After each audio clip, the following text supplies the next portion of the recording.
Our story begins with our boy Rio waking up in a random cottage. He looks around, totally confused about how he got here.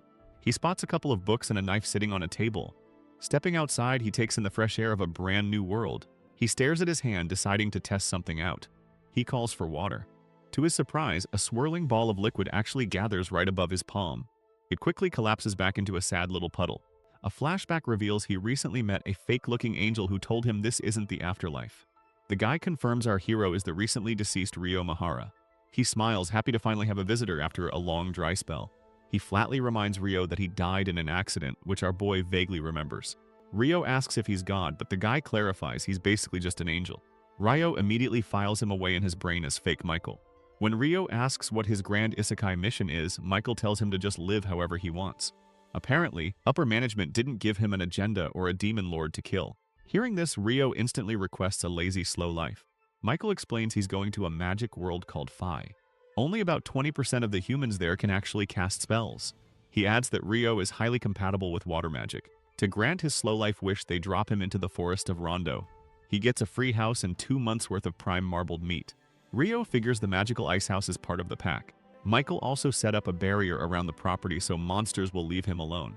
Back in the present, Rio realizes he can perfectly read the provided monster compendium. The plant guide is completely legible to him too. He steps outside to practice. A ball of water forms in his hand. He points his finger and fires it off. Next, he tries summoning it without saying a word. He figures out that as long as he pictures the action, he can skip the embarrassing incantations. He conjures tepid bathwater. He's super disappointed since he was really looking forward to a hot bath today. He tries rubbing sticks for fire. He sweats through the manual labor, getting absolutely nowhere. Knowing when to quit, he tosses the stick and gives up. He lies back on the grass to rethink his strategy. Staring at the sun gives him an idea to freeze it. He knows he needs to figure out ice magic, so he tries compressing the water while removing the heat. He focuses hard on the liquid in front of him. Visualizing the exact chemical structure of H2O molecules helps. He pictures connecting the oxygen and hydrogen atoms together using his middle school science class. Sure enough, a solid chunk of ice forms in the tub. He celebrates his victory, thanking hydrogen bonds for carrying him through. He shapes the ice into a magnifying glass and uses the sunlight to easily start a fire. He smiles at his genius hack. Later, he relaxes in a hot bath, realizing he can just reverse his ice-making process to heat up the water. He appreciates how much magic simplifies his life as night falls over his cozy little cottage. While chewing on some dried meat, Rio realizes his free food supply will dry up in 2 months. Since a basic kitchen knife won't save him from forest monsters, he needs to learn some actual offensive magic. To secure his lazy future, he steps outside and fires off a water ball. It hits a tree but only leaves a wet patch, making for a pretty pathetic first attack spell. But he has a backup plan. He decides to try a water jet by narrowing the outlet and picturing a high-velocity stream. A stream shoots out, but it quickly loses pressure and sadly dribbles onto the grass. He drops to his knees in defeat, remembering a final piece of advice fake Michael gave him. The angel stressed that imagination is the core foundation of all magic. Rio spends the next few days spamming his water jet, slowly improving his focus until the stream becomes a lethal weapon. He gets so good at reversing his ice process that he accidentally boils his bathwater and burns his foot. Next, he tries creating ice from the air. Small water droplets slowly form on a tree bark and freeze together into a solid chunk. It takes a while, but it eventually grows into a massive, sharp, diamond-shaped icicle. Smiling like a proud dad, he commands his new icicle lance to fly forward. It immediately drops right into the dirt, making him doubt its actual use in a real fight. He decides to just keep practicing, summoning a whole ring of floating ice spikes around him. He refines his technique by shooting water spheres first and freezing them mid-air for better range. After a long day of training, he drops to his knees, completely drained. He feels super lightheaded and guesses this is what mana depletion feels like. Inside, he realizes his magnifying glass trick is useless for starting fires after sunset. He grinds his magic skills day and night, getting faster and stronger with every cast. He shouts out his spell. He can now form a deadly icicle instantly, even if it still lacks projectile force. Armed with an ice spear, he steps outside his safe zone. He cautiously explores the dense woods beyond the barrier. He spots huge, muddy footprints. He finds a rocky ledge overlooking a rushing river. Climbing down to the bank, he gets excited when he spots some quartz lying around. With this, he can easily start fires at night, so he plans to grab some herbs and call it a day. Suddenly, he freezes in his tracks. A giant boar stares right at him. Rio recognizes it as a lesser boar and starts sweating bullets. The beast snorts angrily. It charges straight at him. Ryo's brain screams to move, but his legs refuse. He barely dives away. The boar smashes headfirst into a rock, kicking up a massive dust cloud, but it shakes it off like nothing happened. As it charges again, Ryo slaps his hands down to freeze the ground, slipping the boar up before impaling it with 16 icicle lances. The beast gets turned into a bloody pincushion. Ryo catches his breath, totally shocked that he actually just killed something. Back in his cozy cottage that night, he reads up on the lesser boar and realizes he almost died to the weakest monster alive. He flips to the special edition pages at the back of the book. He finds a terrifying entry on dragons, which are apparently capable of wiping out entire cities. The book's only advice for surviving a dragon encounter is to run away, though it notes you'll probably die anyway. Flipping the page, he finds an entry for demons known as Akuma, whose origins are completely unknown. The helpful guide literally just tells the reader to pray they never run into one. Ryo sighs, realizing this world is way too dangerous. The next day, he harvests fruit. Rocking nothing but a loincloth, he takes a big bite. He laughs, thrilled that it actually tastes good. A massive shadow passes overhead. Wind slices down nearby trees. Ryo shields his face from the flying debris. A giant assassin hawk glides into view. He sprints away, throwing up ice shields behind him. He remembers reading that these birds use invisible air magic to slash their prey before swooping in with razor-sharp talons. Realizing he can't outrun a bird, he stops to fight back. He fires, but the hawk dodges. Ryo stays alert as the dust settles. The massive bird hovers above him, glaring down. It has a fresh cut right next to its eye. Our boy grips his weapon, ready for round 2. But the hawk just turns around and flies off into the sky. With the threat gone, Ryo immediately collapses onto the grass. He sighs, complaining that his slow life is way too stressful. Later that night, he wanders through the dark woods, having completely lost his way home during the chase. He heads toward a mysterious blue glow. Pushing through the bushes, his eyes go wide at what he finds. He finds a glowing lake with a knight inside. The armored guy is gently petting a dark horse amidst floating blue particles. Ryo quickly realizes the knight is missing his head. The next day, our half-naked hero resumes training. He ambushes a giant cobra in the woods. He launches sharp ice daggers. The snake drops dead instantly. He uses his ice spear to catch fresh fish from the river, tossing them into a magic ice barrel. He summons massive ice pillars outside. He takes his training deep underwater. He fights a massive glowing squid. He leaps to dodge a tentacle. Landing safely on the beach, he catches his breath. He tests his abrasive jet spell. The high-pressure water slices a rock in half. He admires his handiwork. By mixing hardened ice particles into the water, he basically invented a magical pressure washer that cuts through anything. Walking home, he proudly decides he's mastering magic. Later that night, Ryo heads back to the glowing lake to face the headless knight. He draws his sword, looking completely determined. He knows the Dullahan wasn't in his beginner's monster guide, but he doesn't care if it's an advanced monster or not. He drops into a fighting stance. He charges, clashing swords in a shower of sparks. They trade blows in the lake. The Dullahan shatters Ryo's ice blade, knocking him back. Ryo hits the ground hard. He lunges with a dagger, but the knight swathes him away again. His ice shield barely saves him. Exhausted, our boy ends up flat on his back. He admits he doesn't stand a chance yet, but he keeps coming back every single night for a reason. He can tell the headless knight is purposely whipping him into shape. The Dullahan holds up his glowing sword. It suddenly transforms into a flowing stream of water. Ryo stares at the water blade. The water solidifies into a sharp ice sword. The Dullahan steps forward and presents the newly forged weapon to his student. Ryo asks if he should master it. The knight hands the beautiful sword over. Ryo grips the hilt, feeling the power. He appreciates how magical this is. Sometime later, Ryo is back in the forest. A dark bird dives straight for him. It screeches, flashing a beak full of sharp teeth. Ryo recognizes the assassin hawk from before, noticing it got a serious dark mode upgrade. The monster hovers menacingly above the trees. Guessing it evolved, Ryo instantly throws up a 5-layer ice wall. The bird smashes right through it, forcing Ryo to run. He upgrades his wall. He spams ice walls and fires off an icicle lance to counterattack. The hawk's wind shatters his ice.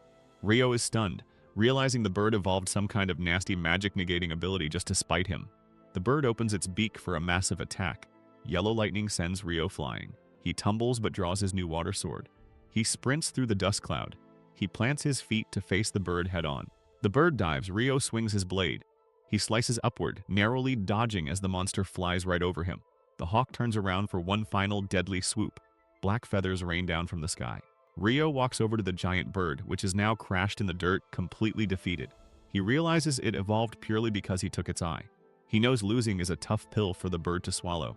He silently thanks the monster for pushing him to get stronger.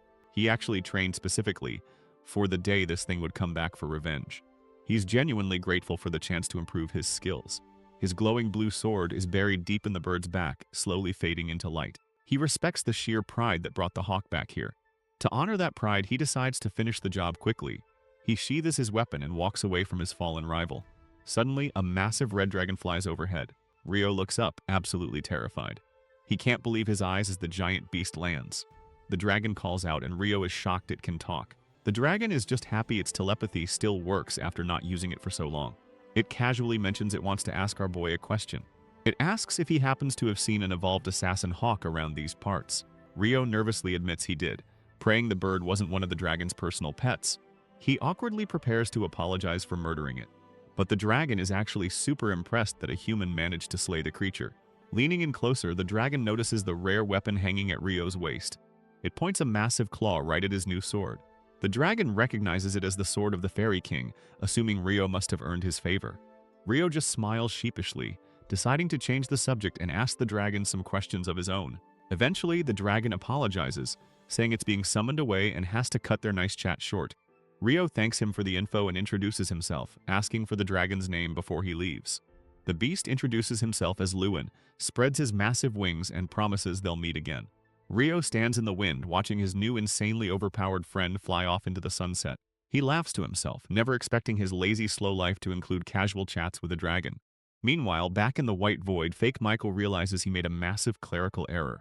He stares at his tablet, shocked that Ryo has a hidden trait, something no one has had in 10,000 years. It turns out Ryo's hidden trait is literal eternal youth, meaning his slow life is going to be very long. Sometime later, a wrecked wooden sailboat washes up on the sandy beach. Beside it lies an unconscious man sealing his spot in the next episode. Our story begins with our boy Ryo checking out a wrecked sailboat that just washed ashore. He spots an unconscious guy in a red cloak lying face down in the sand. He glances down the beach and finds another body sprawled out near the wreckage. The red-haired stranger finally wakes up and wonders if he actually survived. He checks his gear on the table and grabs his silver medallion. Getting to his feet, he takes a look around the unfamiliar room. He grabs his sword and carefully walks over to the wooden door to see where he is. Pushing it open, he steps out into a bright sunny garden right on the edge of a forest. Ryo greets him with a friendly smile, totally shirtless and looking like a wild jungle child. The guy is totally shocked since he didn't sense Ryo at all, and he stares at his tiny loincloth. He wonders if our boy owns a single piece of actual clothing before deciding not to ask. He introduces himself as Abel and thanks Ryo for saving his life. Ryo waves it off and says he just carried him back to the house. He breaks the bad news that Abel was the only survivor from the wreck. Abel tells him not to worry about it since the rest of the crew were just smugglers. Ryo introduces himself and suggests they grab some food so they can talk things over. While they eat some roasted meat, Abel asks why Ryo doesn't just go buy some normal clothes. He immediately realizes how dumb that sounds to ask a kid living in the woods with zero money. Ryo just laughs and explains that there aren't any towns or people anywhere near here. Abel digs into his meal and compliments the food Ryo hunted for them. He points at a hunting knife on the table, but Ryo says he only uses that for butchering. Holding his hand out, our boy flexes his skills and fills a pitcher with fresh water. He proudly announces he's a water magician, and Abel mentions that about half the people back home can use magic. Ryo remembers the angel telling him only 20% could use it, realizing someone has their facts wrong. Abel puts his serious face on and asks Ryo to take him down to the beach to check something. As they walk through the woods, Abel asks why Ryo doesn't carry a magic staff. He instantly kicks himself for bringing it up, assuming Ryo is just too broke to afford one. Trying to make up for it, Abel offers to take the front line and protect him if they run into monsters. He insists it's a matter of honor and he needs to pay Ryo back for saving his life. Ryo looks a little confused but agrees to let the guy be his meat shield. They reach the shipwreck and find that the other bodies have already been washed away or eaten. Abel touches the broken hull and realizes he would be fish food right now if Ryo hadn't found him. He climbs onto the deck and asks Ryo to drop the polite talk so they can just be friends. Ryo quietly repeats the word friends to himself, clearly liking the sound of that. Abel hops down from the ship and sighs, saying he couldn't find whatever he was looking for. He plans to head north to a town called Loon so he can meet back up with his party. Ryo admits he has no clue where that is, but knows going north is going to be a massive hike. Realizing he's totally lost, Abel turns to Ryo and asks if he wants to tag along. He offers to hire him as an official guide since he doesn't even know what continent they're on. Ryo smiles and accepts the job, telling him they can head out tomorrow morning after he packs up. He takes a look around his little homestead, sad to be leaving his perfect slow life behind. Later that night, Rio heads out the door to say his goodbyes to the locals. Abel is totally confused since Rio literally just told him no one else lived around here. Rio tracks down his headless mentor in the woods and tells him he's leaving the forest for a while. He bows deeply and thanks the glowing knight for teaching him how to survive in this crazy world. Drawing his water sword, Rio declares that he won't hold back for their final sparring match. He charges forward and clashes blades with the knight, sending sparks flying into the night. They trade a flurry of heavy strikes under the moonlight to test everything our boy has learned. The Dullahan finally sheathes his weapon, clearly satisfied with his student's progress. Rio catches his breath and gives his master one last bow to show his respect. The knight raises his hand and pulls a massive sphere of glowing water straight out of the lake. The water magically weaves itself together into a pristine white cloak that floats right down to Rio. Rio gratefully accepts the parting gift and promises to wear it with pride. The next morning, Rio steps out wearing his fancy new threads and tells Abel he's ready to roll. The two of them head deep into the woods to start their long journey north. They don't get far before a giant angry boar steps out to block their path. Abel tells Rio to stand back and watch, charging forward with a glowing sword to impale the beast. Rio asks what a combat skill is, and Abel smugly points out that a simple mage wouldn't understand. He explains they are special techniques used by physical fighters, and Rio nods like he totally gets it. They set up camp inside a hollow tree for the night before hitting the road again. The next day, Abel hears something moving up ahead and tells Rio to stay quiet. They spot a group of lizard folk hanging out in a swamp and decide to sneak around them. Their stealth mission fails immediately, and Abel draws his sword to fight off the ambush. Rio decides to help out, casually summoning 4 massive ice spears at once and blasting the lizards. He points out another wave approaching while Abel just stares at him in shock. After the fight, Abel demands to know what kind of crazy spell Rio just used. He points out that a standard mage can only cast 1 projectile per incantation, not a whole armory. Rio just smiles and claims water magic must be built different, acting like this is totally normal. Abel clearly doesn't buy a word of it but decides to drop the subject for now. Before they leave, Rio conjures up a couple cups of water so they can stay hydrated. Abel instantly notices that Rio used a completely different chant than the last time he made water. Our boy nervously tells him he's just hearing things and quickly speedwalks away to avoid more questions. Taking a break, Abel hands Rio a bronze coin to inspect. Rio admits he's never actually seen money before, so Abel explains it's a florin from the Kingdom of Nightly. He gives Rio a quick history lesson on the 3 major nations that make up the central provinces. When Abel mentions the Debui Empire, Rio gets super hung up on how stupid the name sounds. He goes on a passionate rant about how embarrassing it would be to tell people you live in Debui. They finally make it out of the forest and step into a massive open rocky plain. A giant boulder suddenly flies right at their heads, but Rio throws up a wall of ice to block it. Abel looks around and realizes they just walked straight into a nest of floating rock golems. The rocks snap together to form a massive creature, and Abel decides to take the closest one. He leaps into the air and smashes his glowing sword into the golem. His victory lasts about 2 seconds before the rocks pull themselves right back together. Seeing his buddy struggle, Rio steps up and drops a 10-story block of solid ice right on top of them. He cheerfully notes that kinetic weapons are terrifying, while Abel just stares at the flattened monsters in disbelief. Rio guesses that knocking them over stops them from absorbing energy from the ground. Abel digs through the rubble and pulls out a massive glowing yellow magic stone. He mentions that a core this big means the golem has been farming other monsters for a long time. Rio is pretty bummed that they can't loot the rest of the stones since they're buried under a glacier. They climb a grassy hill and spot a colossal behemoth taking a nap in the valley below. Abel firmly refuses to fight it, and things get worse when a flock of wyverns swoops in. The guys grab some front row seats behind a rock to watch the ultimate monster turf war. The wyverns open fire and blast the behemoth with magic, waking the giant hippo from its nap. The behemoth lets out a massive roar that creates a rainbow shockwave, totally wiping out the wyvern's magic. Later that night, the guys set up camp and Rio jokes about making Abel fight the behemoth. Abel mentions that magic negation usually only happens in dungeons, which gets Rio super excited. He reveals that the town they are heading to actually has the only dungeon in the central provinces. Rio is incredibly annoyed that his guide kept this awesome detail a secret until just now. Trying to defend himself, Abel mentions that Loon also has a bunch of dwarven blacksmiths. He adds that there is only one elf in town, which perfectly matches every fantasy trope Rio knows. The next day, Rio notes that they should be hitting human territory once they cross the mountains. Abel asks how he knows that when he didn't even know what continent they were on yesterday. Rio flashes back to a giant red dragon giving him a geography lesson, but decides to keep that to himself. He just smiles and tells Abel he gets his facts from a source beyond human comprehension. Their casual hike is interrupted when a massive griffon drops out of the sky right on top of them. Rio yells at Abel, who quickly chucks 2 slabs of raw meat into the air to bribe the giant bird. The griffon swallows the snacks and flies off, leaving the guys sweating bullets over their close call. Abel complains that humans aren't meant to fight monsters like that, pretty shaken by the encounter. Rio does some quick math and realizes the wyverns they saw earlier flew in from the north. They peek over a ridge and spot one of the wyverns having a snack right in their path. Abel starts panicking, explaining that it usually takes 20 seasoned adventurers to take down just one of these things. Rio asks if it would be easier to fight if it was pinned down, then casually steps out into the open.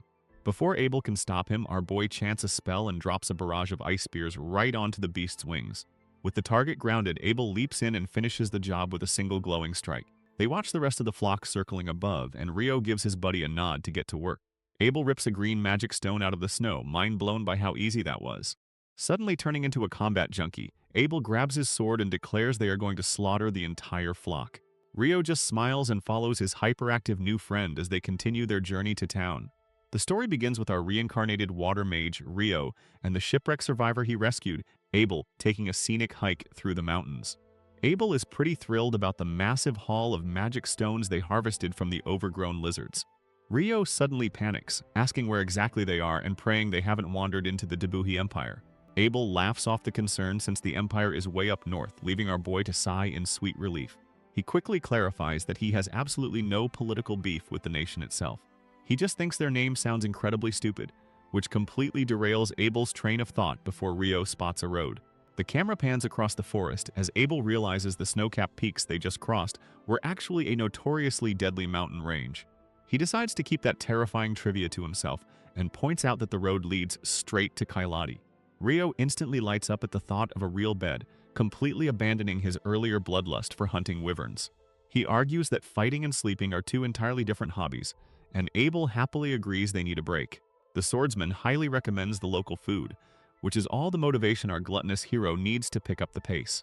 Later that night at a tavern, Abel suggests Rio officially register at the Adventurers Guild. He explains that a guild card works as a universal ID and gets you out of paying pesky town entry fees. Abel reminds him about the silver coin he had to front just to get Rio through the gates earlier.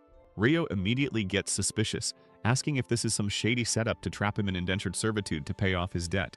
Abel looks genuinely offended, forcing Rio to quickly backtrack and praise him as a flawless, generous gentleman. The swordsman sighs at his weirdness before mentioning that the guild also buys monster parts for a premium. He notes that only alchemists actually use the materials, which catches Rio's attention. But before he can ask about alchemy, a waitress drops a steaming plate of curry rice on the table, short-circuiting his brain. He stares at the dish in utter disbelief that his favorite food exists in this fantasy world. Curry is a staple of the isekai genre, but usually the protagonist has to spend half a season inventing it from scratch. Realizing he gets to skip the boring cooking arc entirely, Rio starts sweating with excitement while Abel asks if he's okay. He plays it cool, and Abel just smiles, telling him to dig into the local specialty he promised. Rio shovels it down like a starving animal. He immediately demands seconds and asks if they serve this masterpiece in Loon, which Abel happily confirms. Our boy is officially sold on this world's culinary scene. The next day, the duo heads out, with Rio still raving about how incredible the curry was. He accuses Abel of holding out on him and demands to know what other crucial information he's hiding. Rio bets the swordsman has a sweet tooth and demands a full itinerary of the town's best dessert spots. Abel awkwardly rubs his neck and promises to think about it. Rio glares at the back of his head, smelling a cover-up. They take a quick break to crush some chocolate bars. Eventually, they crest a hill and gaze down at the massive walled city of Loon surrounded by golden wheat fields. Down at the gate, a guard named Nemor loses his mind seeing Abel, since everyone thought he was dead. Abel credits Rio for keeping him breathing, prompting the guard to aggressively shake our boy's hand in gratitude. Abel casually bribes their way inside with a silver coin and flashes his ID to make it official. Nemor welcomes him home and assumes he's heading straight to the guild to let his party know he isn't Monster Chow. Walking through the bustling streets, Abel plans to use his veteran status to fast-track Rio's registration. Normally, rookies start at the bottom in rank F, but an endorsement can skip the grind. Rio figures out this means Abel is at least a B-rank big shot and acts like a proud dad. Higher ranks mean better quests and fatter payouts, though Abel knows Rio is already loaded. Rio is clueless about the market value of their loot, and Abel warns him that their stash is dangerously rare. Dumping it all at once would crash the local economy, but they arrive at the guild before they can stress about it. The second they step inside, a receptionist spots a bull and the entire room stops dead. The adventurers swarm him like a returning war hero, while he just smiles and says he's back. Rio realizes his buddy is basically a local celebrity and decides to slip out. He posts up outside on the steps to avoid the suffocating crowd of fanboys. A random blonde elf woman walks past and does a double take. She recognizes his magical white cloak as a gift from the fairy king and notes that he must be pretty special. Calling him interesting, she drops a cryptic farewell and leaves before Rio can even process the interaction. Abel finally pokes his head out and drags his savior back inside. He presents Rio to the packed hall, announcing that this is the guy who kept him alive. Rio gives a polite wave, and the rowdy crowd instantly showers him with praise and gratitude. At the desk, Abel cashes in his clout to request a rank D starting placement for his new friend. The receptionist is stunned, noting that no one from his elite party has ever handed out a personal endorsement before. Abel insists Rio is worth it, but the rules still demand physical proof that he isn't just some weak tag-along. To bypass the red tape, Abel asks for a private audience with the guildmaster. They get sent to a meeting room, where the door immediately violently flies open. The guildmaster bursts in, looking like he just dodged a heart attack seeing Abel alive. Abel apologizes for the scare, and the boss admits the entire town was mourning him. He finally notices the random kid in the room, and Abel introduces Rio as his literal lifesaver. The boss introduces himself as Hugh McGlass and gives Rio a sincere thanks for bringing their star player home. Rio plays the humble card, claiming he was just in the right place at the right time. Abel cuts to the chase and pitches Rio's rank D promotion, which makes Hugh raise an eyebrow. Hugh reminds him they need hard proof of skill, so Abel flat out admits that Rio is actually way stronger than he is. To back it up, he dumps a massive pile of glowing green magic stones onto the table. Hugh inspects the loot, recognizing the wind element but sweating bullets at their absurd size and purity. His brain breaks as he realizes these are from wyverns, demanding to know where they found so many. He panics, stating that a flock this big would normally require an entire army to stop. Abel casually drops the bomb that they hunted them down south of the Malefic Mountains. Rio is just now learning the name of the place, proving he was completely oblivious to the danger. He thinks the name sounds a bit edgy, while Hugh explains that literally no one survives that route. Even seasoned adventurers treat those peaks like a guaranteed death sentence. Staring at the two guys who treated a suicide mission like a camping trip, Hugh decides the rocks are definitely enough proof for a promotion. Suddenly, the door gets kicked open again by a crying girl named Lynn, giving Rio serious déjà vu. She is followed by the rest of Abel's party, Rhea and Warren, turning the meeting into a tearful reunion. Hugh graciously gives them the room to catch up, letting Abel reunite with his squad in peace. He takes Rio out to the front desk and tells his clerk Nina to grab the registration paperwork. Abel calls out to Rio, promising to show him a special spot once the boring admin stuff is done. Hugh leads Rio to his office, explaining that the Crimson Sword is the most talented and popular party in town.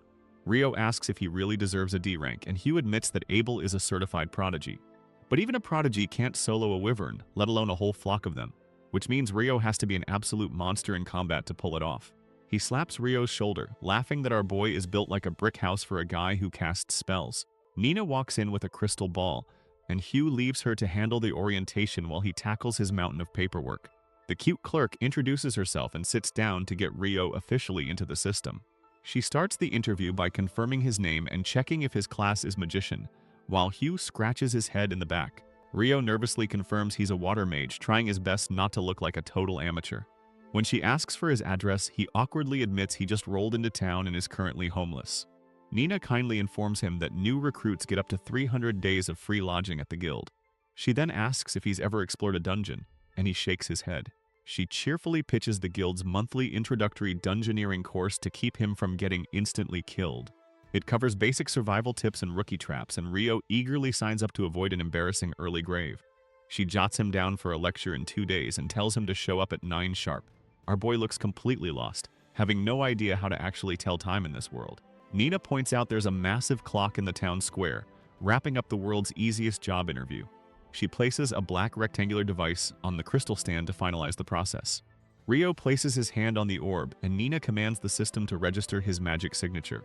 The crystal lights up with a glowing yellow magic circle, syncing his stats to the black device. She hands over his shiny new guild card, warning him to keep it safe.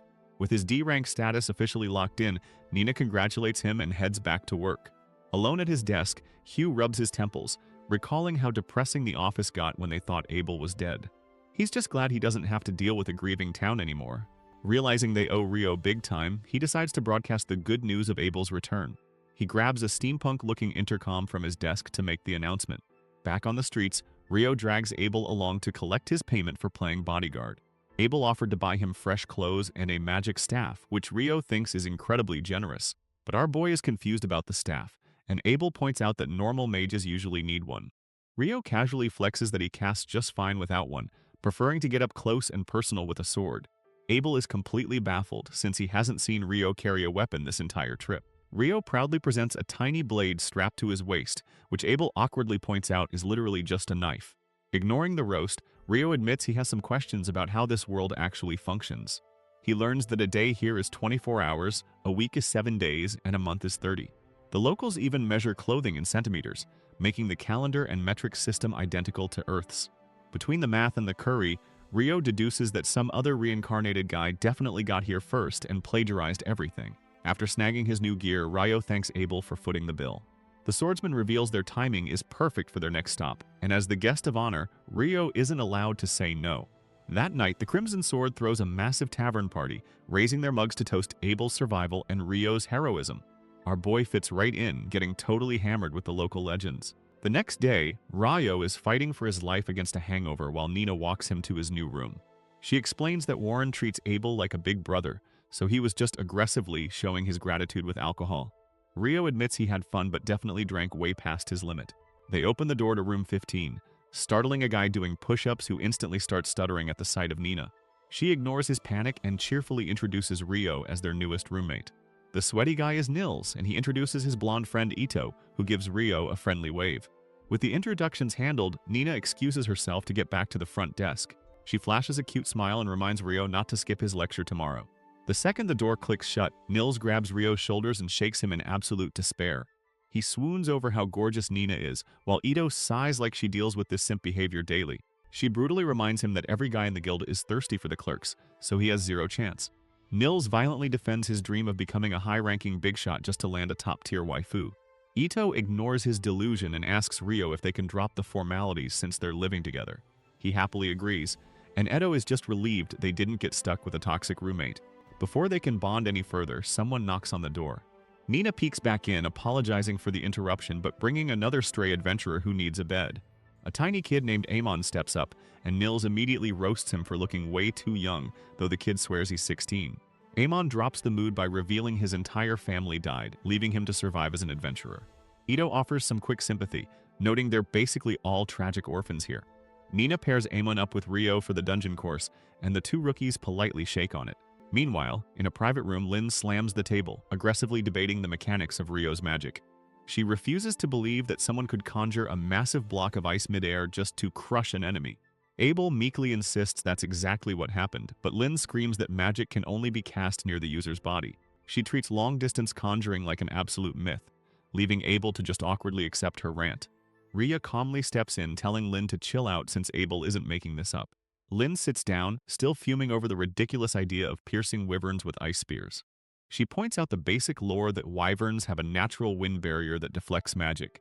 Abel realizes she's technically right, but he trusts his own eyes over a textbook. Ria notes that the only person in history capable of that kind of raw firepower is the legendary Inferno magician. Abel recalls the terrifying rumors of this guy incinerating thousands of Imperial troops with a single chant. Wiping towns off the map is a bit of a stretch for Rio, but the comparison still makes them sweat. Ria worries that if Rio is really that overpowered, him turning evil would be a disaster. Lynn panics that he might side with the Empire, but Abel confidently shuts that theory down. He states with a straight face that Rio won't join the Dabuhi Empire simply because he thinks their name is stupid. Back at the dorm, Rio laughs with his new friends, completely unaware that his weird jokes are actively shaping global politics. Our story begins with our boy Rio, reincarnated into a magical world, sitting in dungeon class. He's already D-rank thanks to his OP water magic, but his roommate Amon is nervous. Rio tells her to chill out before she burns all her stamina stressing over the afternoon. The instructor asks if anyone has questions, and Rio instantly throws his hand in the air. He wants to know if there's a fast travel system to instantly warp down to cleared floors. The teacher admits there are rumors of warp points down south, but nothing like that here. Rio politely thanks him while Amon stares at him like he just invented sliced bread. She's blown away by his gaming knowledge, but Rio just plays it off as a rumor. The class finally heads to the town's massive dungeon, which is surrounded by huge double walls. Rio realizes the walls aren't to keep enemies out, but to keep the monsters locked inside. Amon starts panicking about a monster stampede, proving she's great at worrying about future plot points. The teacher promises a stampede only happens every few years, so they're totally safe today. Inside, Rio notices Amon hyperventilating and tells her to take a deep breath before she passes out. The instructor lets them loose on the first floor, since it's supposed to be completely safe. But Rio instantly senses something lurking deep in the dark. He tells Amon he'll pin the monster down with magic so she can get the kill. A soldier ant crawls out of the shadows, which Rio recognizes straight from his beginner's guide. He tells Amon to aim right for its weak neck. Rio casually drops an ice lance spell, proving he's way overqualified for this tutorial level. With the bug pinned down, he gives Amon the signal. Amon perfectly strikes its weak spot. Amon is thrilled they actually survived, and Rio reminds her to grab the loot. He digs his sword into the carcass, grabbing their hard-earned loot. The bug instantly dissolves into black smoke, leaving behind a shiny yellow magic stone. Rio catches their very first dungeon souvenir. That night, the roommates throw a little party to celebrate surviving their first real dungeon trip. Nils chugs his drink, complaining it would taste way better if it was alcohol. His buddy reminds him the guild doesn't serve booze, so adventurers don't get drunk and die. He's honestly impressed they managed to take down a soldier ant on their very first try. Amon tries to play it cool, giving Rio all the credit for holding the thing down. But Rio throws the praise right back, hyping up her sword skills to the rest of the table. Nils doesn't really care who did what and asks if they're heading back into the dungeon tomorrow. Amon admits she wants to, but she's way too scared to go down there all by herself. Rio casually offers to carry her down to the third floor, and she instantly lights up. But Rio is still wondering why a soldier ant was hanging out on the tutorial floor. His roommate mentions there's been a weird spike in ant sightings on the upper levels lately. Suddenly, a voice chimes in to explain that soldier ants can just dig tunnels straight up. Rio looks over and spots Abel, the red-haired swordsman he rescued back in the forest. Abel introduces himself and asks the roommates to take care of Rio since he's strong but weird. The roommates completely lose their minds when they realize they're talking to a Crimson Sword legend. Nils instantly turns into a massive fanboy and begs the veteran adventurer for a handshake. Abel gladly shakes his hand and tells the rookie to work hard but not get himself killed. Abel asks why they're up so late, admitting his own party just got back from a long quest. Right on cue, his party members show up looking absolutely thrilled to see him. They catch him trying to ditch his paperwork and demand he come see the guildmaster. Abel tries to claim he was just mentoring the youth, but the girls aren't buying it. Warren silently scoops Abel up. Abel desperately begs Rio for help as he's carried away like a sack of potatoes. Rio politely apologizes for the interruption while Lynn gives Rio a long calculating stare. Rio just smiles and tells them to throw Abel in the trash, earning him a traitor badge. Lily sighs dreamily at Rio, totally ignoring the fact that her idol just kidnapped a guy. Nils thinks Abel is the coolest guy ever, leaving Rio wondering what part of that was cool. Down the hall, Lynn admits she's dying to know if Rio is actually as OP as Abel claims.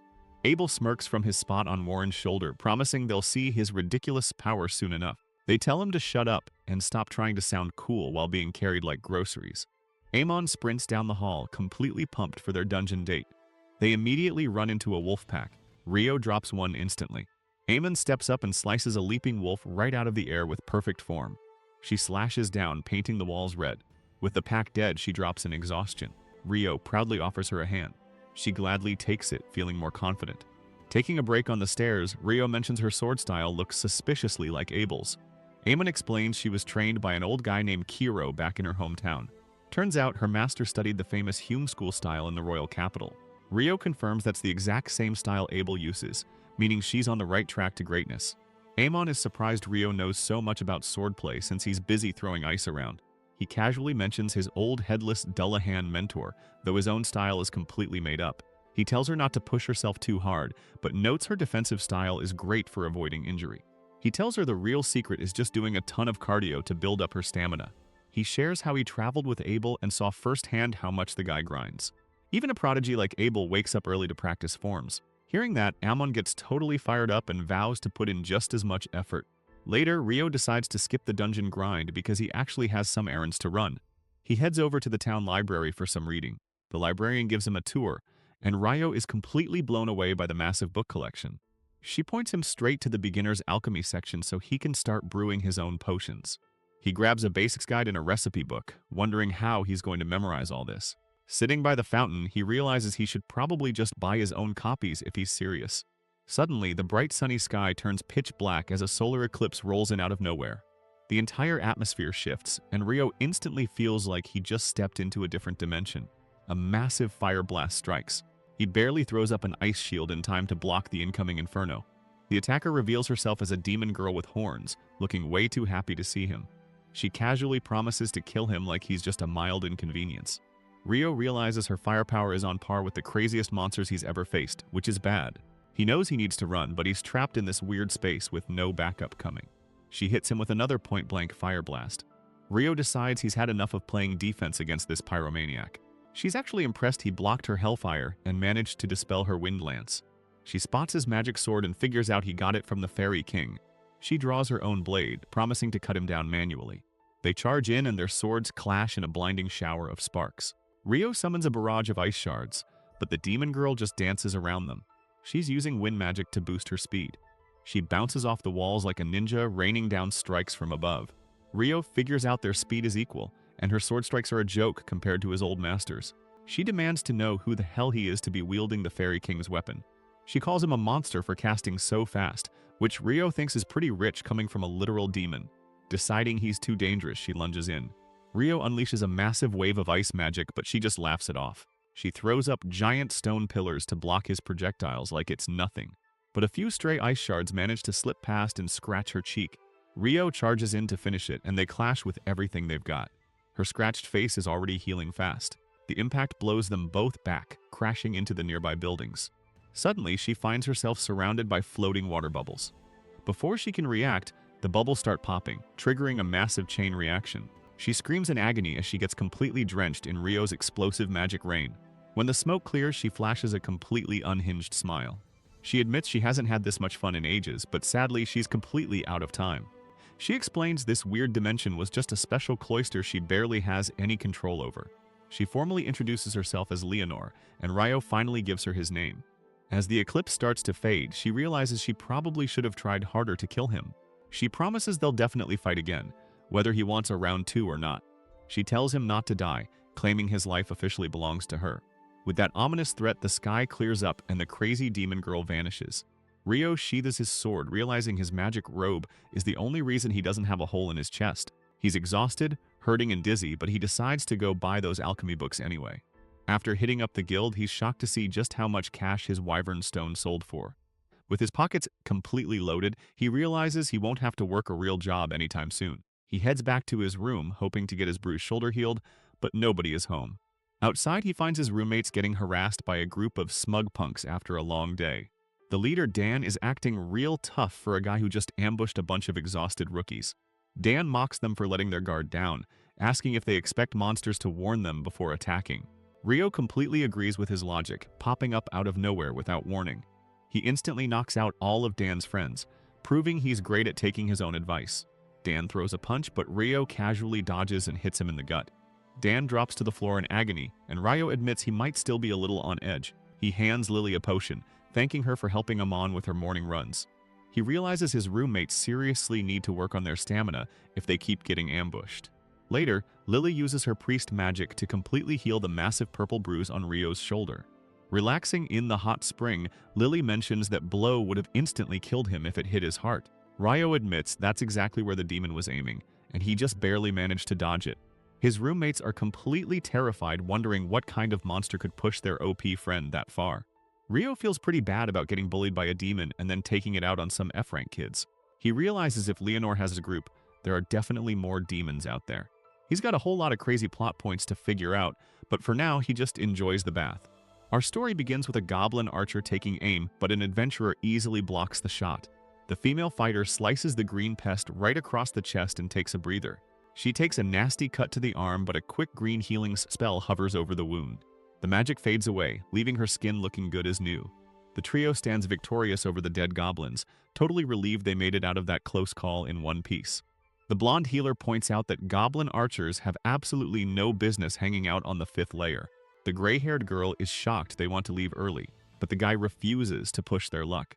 The healer playfully teases him for copying Abel's survival motto, but he completely stands by it. As they head down the dark corridor, they all agree this run would be way easier if our boy Rio was with them. Their voices echo into the dark as they admit they don't even come close to Rio's ridiculous power level. Meanwhile, a massive shadowy monster brutally squashes a random adventurer into paste.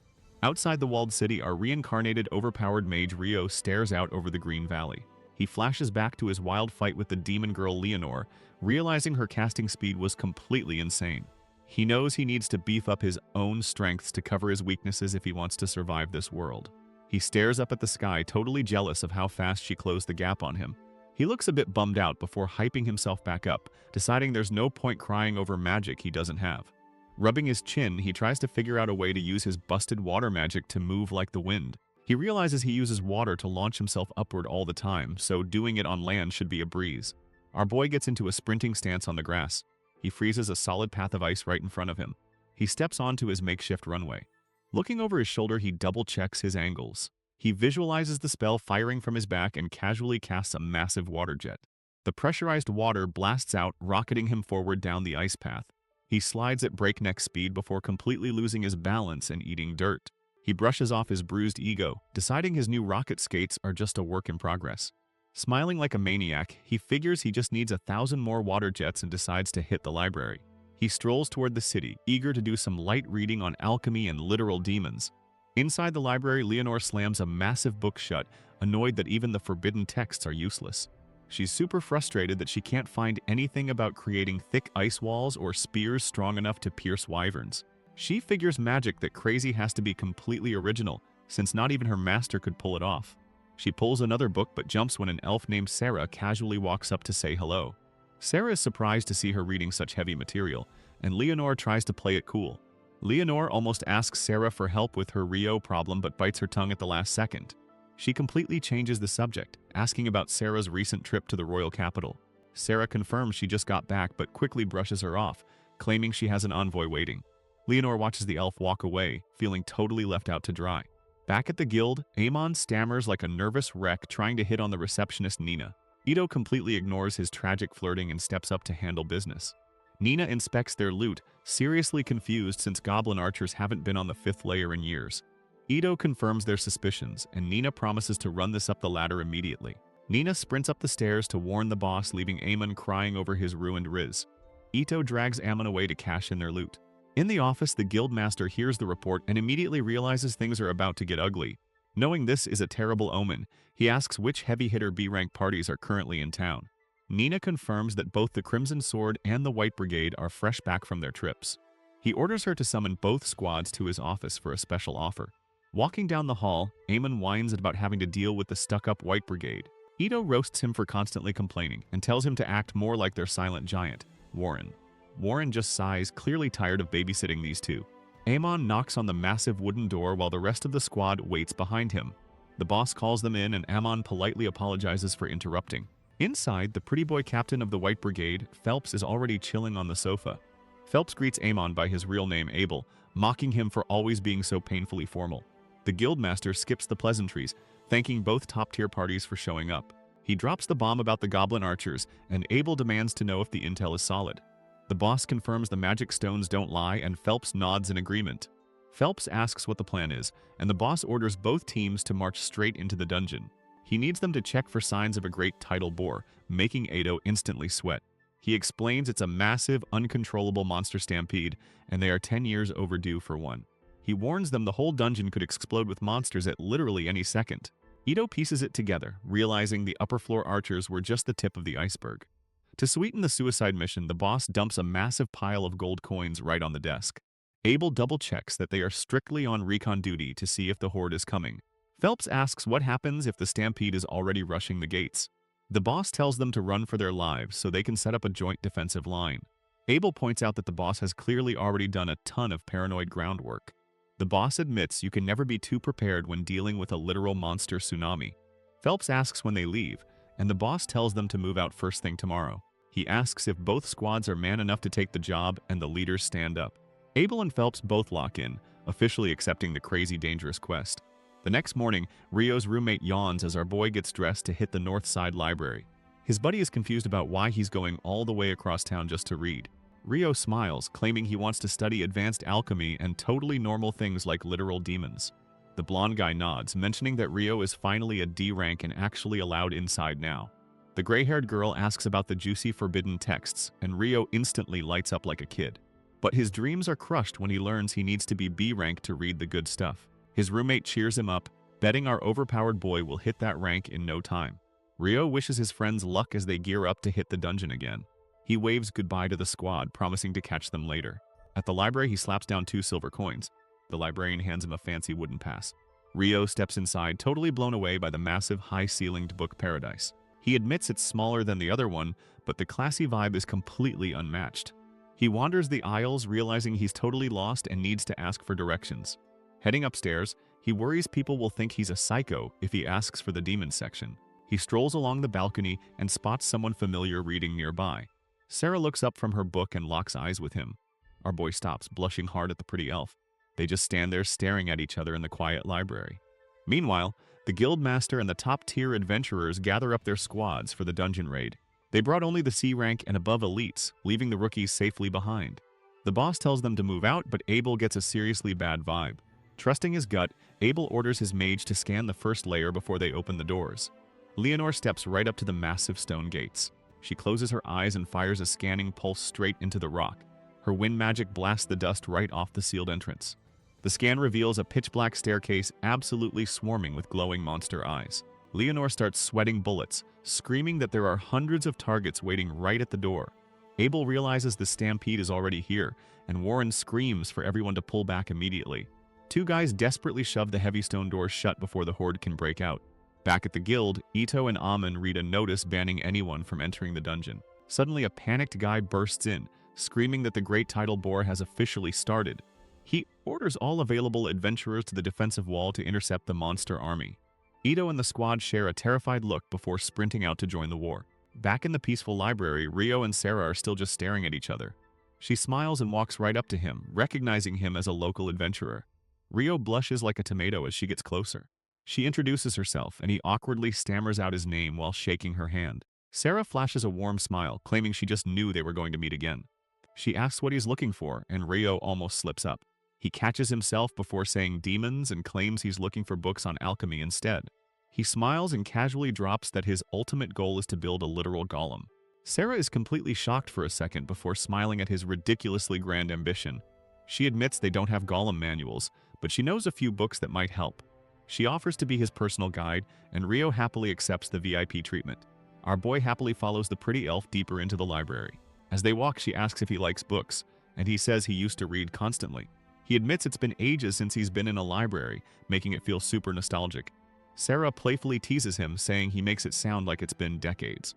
Sweating over his reincarnation secret, he awkwardly changes the subject to her being an elf. She confirms it, revealing she's actually a B-rank adventurer in a party called Wind. She casually mentions she's the only member of her party. She admits it's super rare to find elves in human towns, making her a bit of a weirdo. But she smiles, saying her weirdness is exactly what let her meet him today. Rio blushes again, completely charmed by her. She points down the hall, ready to help him find his books. Meanwhile, a massive stone gate grinds open, kicking up a huge cloud of dust. The guildmaster watches from the safety of a high balcony. The Crimson Sword squad looks completely stressed out, waiting for the horde. Phelps and his brigade look just as tense. The boss grimaces as the nightmare finally begins. The arena gates are violently smashed open from the inside. An absolute ocean of ugly green goblins pours out of the darkness.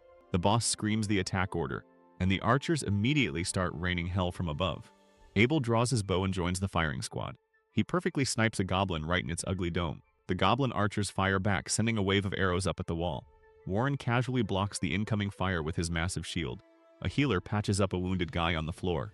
The local knights finally show up in heavy armor to lock down the northern flank. The boss is incredibly thankful he actually bothered to coordinate with the knight commander yesterday. The knights unleash another massive volley of arrows into the green sea.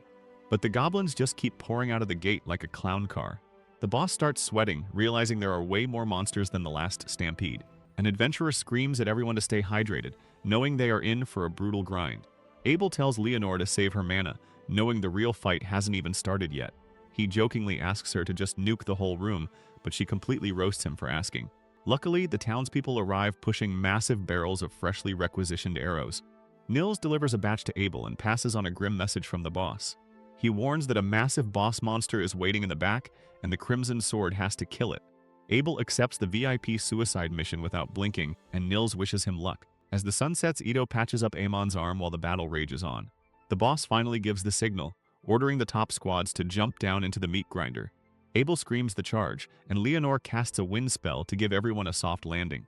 She touches down gracefully, ready to completely wreck some goblins. A female mage slaps the ground, raising a massive clay wall to block the horde. Abel and Phelps stand back to back in the absolute chaos. Suddenly, a massive armored goblin general steps out of the dark carrying a giant sword. Abel thinks killing the general will end it, but Phelps tells him to wait. Two more generals step out, making Abel realize there is a literal king waiting behind them. The three generals line up, ready to crush the adventurers. Abel and Phelps split the targets, knowing they have to kill them fast before the big boss arrives. Abel charges in, going straight for the throat. A blonde mage backs him up by tossing a literal javelin made of light. Abel clashes blades with the general, easily blocking its heavy strike. He grins, totally enjoying the challenge. But he suddenly screams for everyone to get down. A giant club swings out of the dark, blasting a massive shockwave across the arena. Warren tanks the blast with his shield to keep Leonore from getting flattened. The shockwave is so strong it literally blows a goblin into bloody chunks. Phelps is terrified by the insane speed and power of a single arm swing. A gigantic horned monster steps into the light, ready to slaughter his own men. Phelps leaps into the air for a plunging strike, but the king blocks it with a massive shield. The rebound completely launches Phelps backward like a ragdoll. He sticks the landing just as Abel tags in and charges the beast. The boss prays their magic weapons are strong enough to actually scratch this absolute unit. The monster raises its shield, ready to completely flatten Abel. Phelps panics, thinking his rival is about to become a permanent stain on the floor. Abel pops a shadow clone skill, distracting the beast before driving his sword straight through its chest. Phelps yells that it's not dead, but Abel just tags in Leonore, who unleashes a massive windstorm. The monster roars in agony as it gets completely shredded by the glowing green vortex. It finally collapses into the dirt, taking Abel's sword down with it. The entire Colosseum erupts into cheers as the nightmare finally ends. The guildmaster closes his eyes, thanking the heavens they actually survived. Abel realizes Leonore was charging that massive spell the entire fight. Phelps smiles, totally impressed by the Crimson Sword's crazy secret weapon. Meanwhile, completely oblivious to the massive bloody war that just happened, Rio happily waves goodbye to his new elf friend. Our boy smiles like an idiot, while the camera pans back to the creepy dungeon door, leaving us wondering what other terrifying things are waiting in the dark. Our story begins with Abel hitting the tavern after he and our reincarnated boy Rio saved the town. The guildmaster is stuck doing actual work, processing payouts, and assessing the damage from the goblin horde. To make matters worse, royal researchers are coming to stick their noses in the sealed dungeon. Back at the party, Abel listens to the rookies hype up his combat skills. They fanboy over his perfect shadow technique for dodging magic attacks. His party members Lynn and Rihia finally track him down to join the fun. Abel admits the fight would have been a breeze if Rio was there to carry them. Lynn asks if our boy can actually conjure ice walls high up in the air. Abel confirms it, though he plays it down so Rio doesn't sound like a freak. When she asks about incantations, Abel casually drops that Rio doesn't even use them. Knowing he just spilled too much, Abel uses the disappearing buffet as an excuse to bail. Meanwhile, Rio finds some broke adventurers complaining about the closed dungeon. He wants to buy magic copper ore for his alchemy, but the shops are sold out. They mention an abandoned mine nearby, so Rio offers them 4 gold coins for the trip. He even promises 25 extra gold for every piece they find, instantly securing their loyalty. Later, Rio spots 2 corrupt royal knights trying to drag a local girl away for some non-consensual servicing. He steps in and yanks her to safety. The knight swings his sword but gets blasted back by an invisible magical force. Rio plays dumb, claiming the heavily armored trained soldier just tripped on his own feet. Phelps steps out of the shadows to chew out the knights for acting like scumbags. He flexes his status as the heir to House Heinlein, making the thugs visibly sweat. He orders them to get lost before they embarrass the kingdom any further. Phelps praises Rio for stepping up, calling him a true adventurer. Abel waves from a window above, revealing he was watching the whole thing like a creep. Phelps introduces himself as the White Brigade captain and notes how interesting Rio's invisible magic is. Rio nervously insists the guy just slipped on some ice that definitely wasn't his doing. That night, Rio crashes Abel's dinner table, though the redhead refuses to pay for his meal. Abel loudly jokes about Rio hitting up the red light district, making our boy panic. He guesses Rio has a crush on Lynn, but Rio accidentally leaks that she likes Warren. Changing the subject, Abel asks for a favor regarding the royal knights causing trouble in town. He needs to round up the rogue guards before they do something stupid, but they vanish. A hooded assassin lunges out of the shadows, but Rio easily blocks the dagger. 3 more drop from the roof, getting us instantly clapped by the duo's flawless teamwork. Rio is honestly insulted they thought 4 random goons were enough to take them down. Abel checks their plates and realizes they are C-rank adventurers sent from the capital. Elsewhere, the corrupt knights find themselves paralyzed by a poison dart. A mage named Shenna casually recites a fire spell to clean up the trash. Phelps watches his men get reduced to ashes, grinning like a maniac. The next day, Hugh yells at a royal researcher named Clive for stealing the guild's food. Clive smugly claims he has full authority from the king to do whatever he wants. He refuses to back down on forcing the dungeon open early for his expedition. Hugh caves, but officially washes his hands of any responsibility if the scholars get themselves killed. He warns them that nobody knows what horrors lurk down there right after a tidal bore. Meanwhile, a frantic blonde mage begs Rio to help her find the guild to deliver a letter. She hands it to Abel, revealing it is a direct order from a professor in the capital. The letter drafts his party into escorting the arrogant court magicians into the dangerous dungeon. Abel explains the place was sealed decades ago after a stacked A-rank party got wiped out inside. Hearing that it is basically a death trap, Rio decides to skip out and go get breakfast. The messenger introduces herself as Natalie, a member of a famous water mage family. Lynn immediately interrogates her about Rio's impossible floating ice wall trick. Natalie insists that kind of magic literally does not exist, leaving her mind blown. Abel uses this moment to lay down a strict new rule for his entire party. He orders them to instantly surrender if they ever have to fight Rio, because he will destroy them. He tells Natalie that if she is ever in trouble, Rio is the guy she needs to find. Down in the dungeon, an elder shows off an alchemy device that sniffs out leftover mana. He roasts Abel for actually having friends before they get to work scanning the area. Back on the surface, Rio pays his hired goons a massive bag of gold for finding his ore. They mention the dungeon is only open to D rank and above, leaving them out of work. After 3 days of exploring, Abel's group hasn't found a single monster on the upper floors. The university snobs are rushing because they think the horde spawned below the 38th layer. Hugh holds a briefing to assign the lower rank adventurers to escort duty for food shipments. Rio asks about the magic stones from the goblin attack, wondering what color they were. Hugh reveals they were all pale, meaning their energy was already drained. Deep underground, Clive's team discovers a massive dark portal built straight into the rock wall. He smugly orders his men to set up their fancy gear and start analyzing it. They turn on the machines to gauge the mana density leaking out of the gate. Up top, Natalie watches the detector go crazy before the readings just vanish. Our story begins with an expedition gone wrong for the friends of our reincarnated hero. Abel turns to check on his party, the Crimson Sword, after they suddenly find themselves relocated. An older mage named Arthur confirms they've been teleported to a strange grassy field. Nearby, the ambitious Clive Staples barks orders at his confused researchers to examine their surroundings. Clive figures the mysterious gate they were investigating is the source of this sudden field trip. He actually sees this disaster as a lucky break to discover the root of the monster outbreaks. The guy practically starts drooling over the promotion he'll get for uncovering this mystery. His daydream is cut short when a sinister purple glow lights up the horizon. Monstrous silhouettes rise in the distance, ready to ruin his career plans. Back on the surface, the support team panics as the expedition's tracking signals completely vanish. A blonde girl catches a brief reading from the 40th layer before it disappears again. Christopher Blatt from the College of Magic steps in to figure out who's in charge. He explains that his hired adventurers vanished right at the dungeon threshold. The locals confirm they just had a bunch of people disappear on the 10th layer. Christopher is stunned to hear the missing teams are pinging from such impossible depths. No adventurer has ever made it past the 38th layer, making this a total nightmare. They realize Abel's party is likely trapped down there with the rest of the missing researchers. Word reaches Guildmaster Hugh back in town. His assistant delivers the bad news about the vanished investigation team. Realizing Abel is caught up in this, Hugh immediately stands up and heads out. He orders his staff to lock down the checkpoint and keep the other adventurers in the dark. Meanwhile, our reincarnated hero Rio wanders into the massive guild library.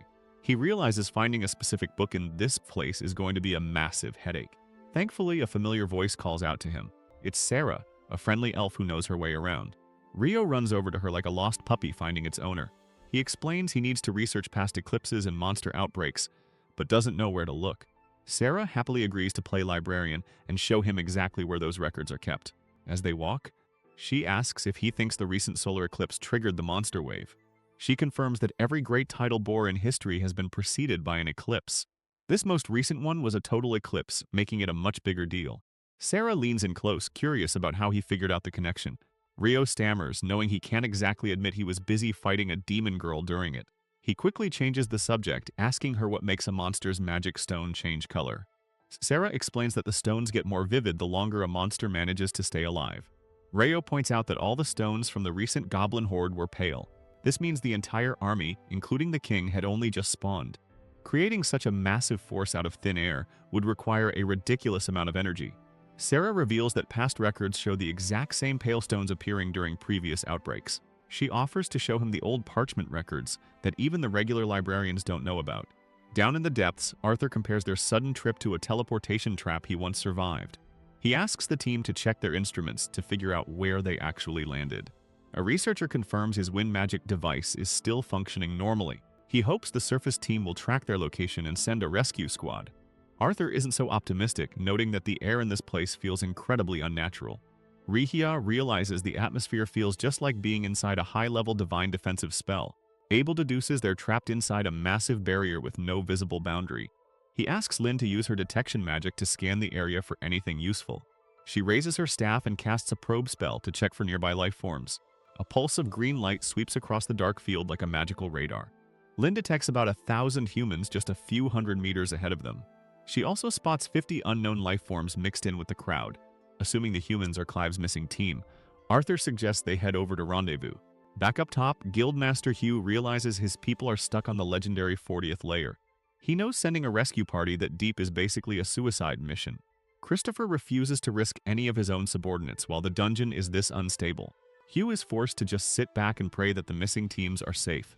Unfortunately, they're currently getting carpet-bombed by purple energy blasts. The researchers scramble to hide inside their magical barriers as the forest explodes around them. The shields are already starting to crack under the heavy artillery fire. A group of dark silhouettes stands on a nearby hill, raining down destruction. The attackers are revealed to be monstrous creatures with horns and wings. Clive stares in horror as he recognizes the creatures as actual devils. A few brave idiots charge forward with swords, only to get instantly swatted away. Abel and Arthur's group arrives just in time to witness the slaughter. Natalie confirms they're looking at devils, the mythical enemies of gods and angels. According to the texts, these things are immune to magic and bring nothing but despair. Arthur decides they can worry about the lore later and orders the team to pincer them. The mages raise their wands and unleash a barrage of elemental javelins. Natalie is shocked to see the spells actually do some damage despite the immunity rumors. Arthur figures enough focused firepower can punch through anything and calls for a second volley. The mages throw up a blue shield to deflect the incoming purple lasers. They follow up with energy arrows that pierce the devils right in the chest. Arthur warns Abel that they're going to run out of mana before they run out of targets. A larger, more ornate devil watches from the back, looking like a total raid boss. Abel spots the nasty-looking leader and knows they're in for a rough fight. Arthur announces their next volley will be their last, forcing Abel to switch to melee. He tells Warren they're going to charge in single file. The big guy leads the way, using his massive shield to block the energy beams. Natalie and Lynn combine their magic to blast a devil right out of the sky. Abel follows up by slicing another one's arm clean off. Lynn completely runs out of mana and collapses, leaving the party without any potions left. With 6 grunts left, Natalie warns Abel that the boss might actually be a demon prince. Its mismatched eyes are a dead giveaway for its royal status. She explains these guys are basically immature demon lords and only 4 exist at a time. Apparently, only a legendary hero has ever managed to defeat one. Abel decides his best bet is to clear out the minions and hope for a miracle. He tries to hype himself up by remembering the time they fought a Griffon. He charges forward and shatters a purple barrier with a single swing. The demon prince casually fires a blast that knocks the rest of the party back. Warren shields the girls, leaving Abel to face the prince in a one-on-one duel. Abel sarcastically thanks the devil for clearing the arena for them. He immediately realizes he's completely outmatched in both speed and strength. Natalie watches in horror as all their spells just bounce right off the creature. Arthur realizes the immunity rumors were actually 100% true. The researchers' barriers finally fail, engulfing them in purple explosions. Abel prepares to risk it all, glowing blue as he activates his ultimate sword skill. He moves with incredible speed, slashing at the prince from every possible angle. The boss just blocks every single strike with a smug grin on its face. Abel makes one final thrust, but his aura shatters and he's thrown back, coughing up blood. He closes his eyes and apologizes to Rhea as the prince swings its sword for the execution. Suddenly, a bright blue light descends and our boy Rio floats down into the battlefield. He calmly asks the battered Abel if he's hurt, which is a pretty stupid question. Rio roasts his friend for getting his butt kicked, telling him he still has some growing to do. Abel stubbornly claims he just slipped a bit. Rio tells them everyone is worried and suggests they just pack it up and head home. He offers to handle the giant demon prince for them, ignoring Abel's frantic warnings. Rio turns his back on the boss, highly skeptical that something this weak is related to a demon lord. He decides it must be a baby demon lord, which perfectly explains its pathetic power level. Before Abel can yell at him, Rio casually casts an ice spell that fills the area with mist. He follows it up with a water jet that instantly traps the lesser devils in floating spheres. Abel can only stare in absolute disbelief at the ridiculous flex. The demon prince glares at Rio, who decides he's had enough of being looked at like that. He draws his sword, letting it glow with a bright blue magic. With a confident smile, Rio tells the so-called prince it's time to get this over with. Our story begins with Natalie desperately sprinting to find our reincarnated protagonist. Rio is a water mage who chose a slow life after getting isekai'd, but she needs him now. She bolts out, realizing she has no idea where to actually look. Meanwhile, our boy is just enjoying a peaceful stroll in his magical white cloak. Natalie finally catches up and begs for help. She explains that their mutual friend Abel and his entire party are missing inside the dungeon. Rio instantly conjures an ice carriage. He acts as the horse and drags her through the streets at breakneck speed. At the dungeon entrance, he asks why she specifically came looking for him. Natalie admits that Abel told her to rely on Rio if he ever wasn't around. Rio is genuinely touched that the red-haired swordsman trusts him that much. He smiles and agrees to head inside. He rushes the entrance and throws up a massive ice wall to block the protesting guards. Knowing the missing squad is trapped on the 40th layer, he decides to skip the stairs entirely. He fires a high-pressure water jet straight down, blasting a massive hole through 39 floors of rock. Abel watches in shock as Rio drops in. Our boy lands with his glowing water sword drawn, ready to fight the Golden Demon Prince. Rio flashes a confident smirk. He raises his blade high to deliver a punishing strike. He dashes forward in a blur. Sliding to a halt, he sheathes his sword as the dust settles. He casually notes that this guy is way slower than the demon girl he fought before. The prince's severed head just floats in the air. The monster simply reattaches its own head, though Rio is honestly unimpressed by the neat trick. He calls the giant a weakling and wonders if the monster even understands him. Deciding to test the demon's healing factor, he fires off 256 water jets. The blasts completely impale the prince, pinning him in place. The pressure shatters the demon's magic stone. Without its core, the massive golden body turns to stone and starts falling apart. It crumbles into a pile of gray dust, leaving our boy without a scratch. Abel can't believe Rio just one-shot a boss monster. He thanks his friend for the save, but Rio just demands a free cafeteria dinner as payment. Abel gladly offers to buy his meals for a whole week and slaps his shoulder. While Rio locks in that free food contract, Natalie runs over and tackles Abel in a hug. An older royal magician named Arthur approaches the group to formally introduce himself. He sincerely thanks Rio for the rescue, though our boy humbly brushes off the praise. Arthur mournfully explains that they need to recover the remains of their fallen comrades. Abel suggests harvesting the dead monster's magic stones to give the profits to the grieving families. Rio is surprised to hear them called devils, having never seen these creatures before. Abel notes that these things haven't been spotted in this region for centuries.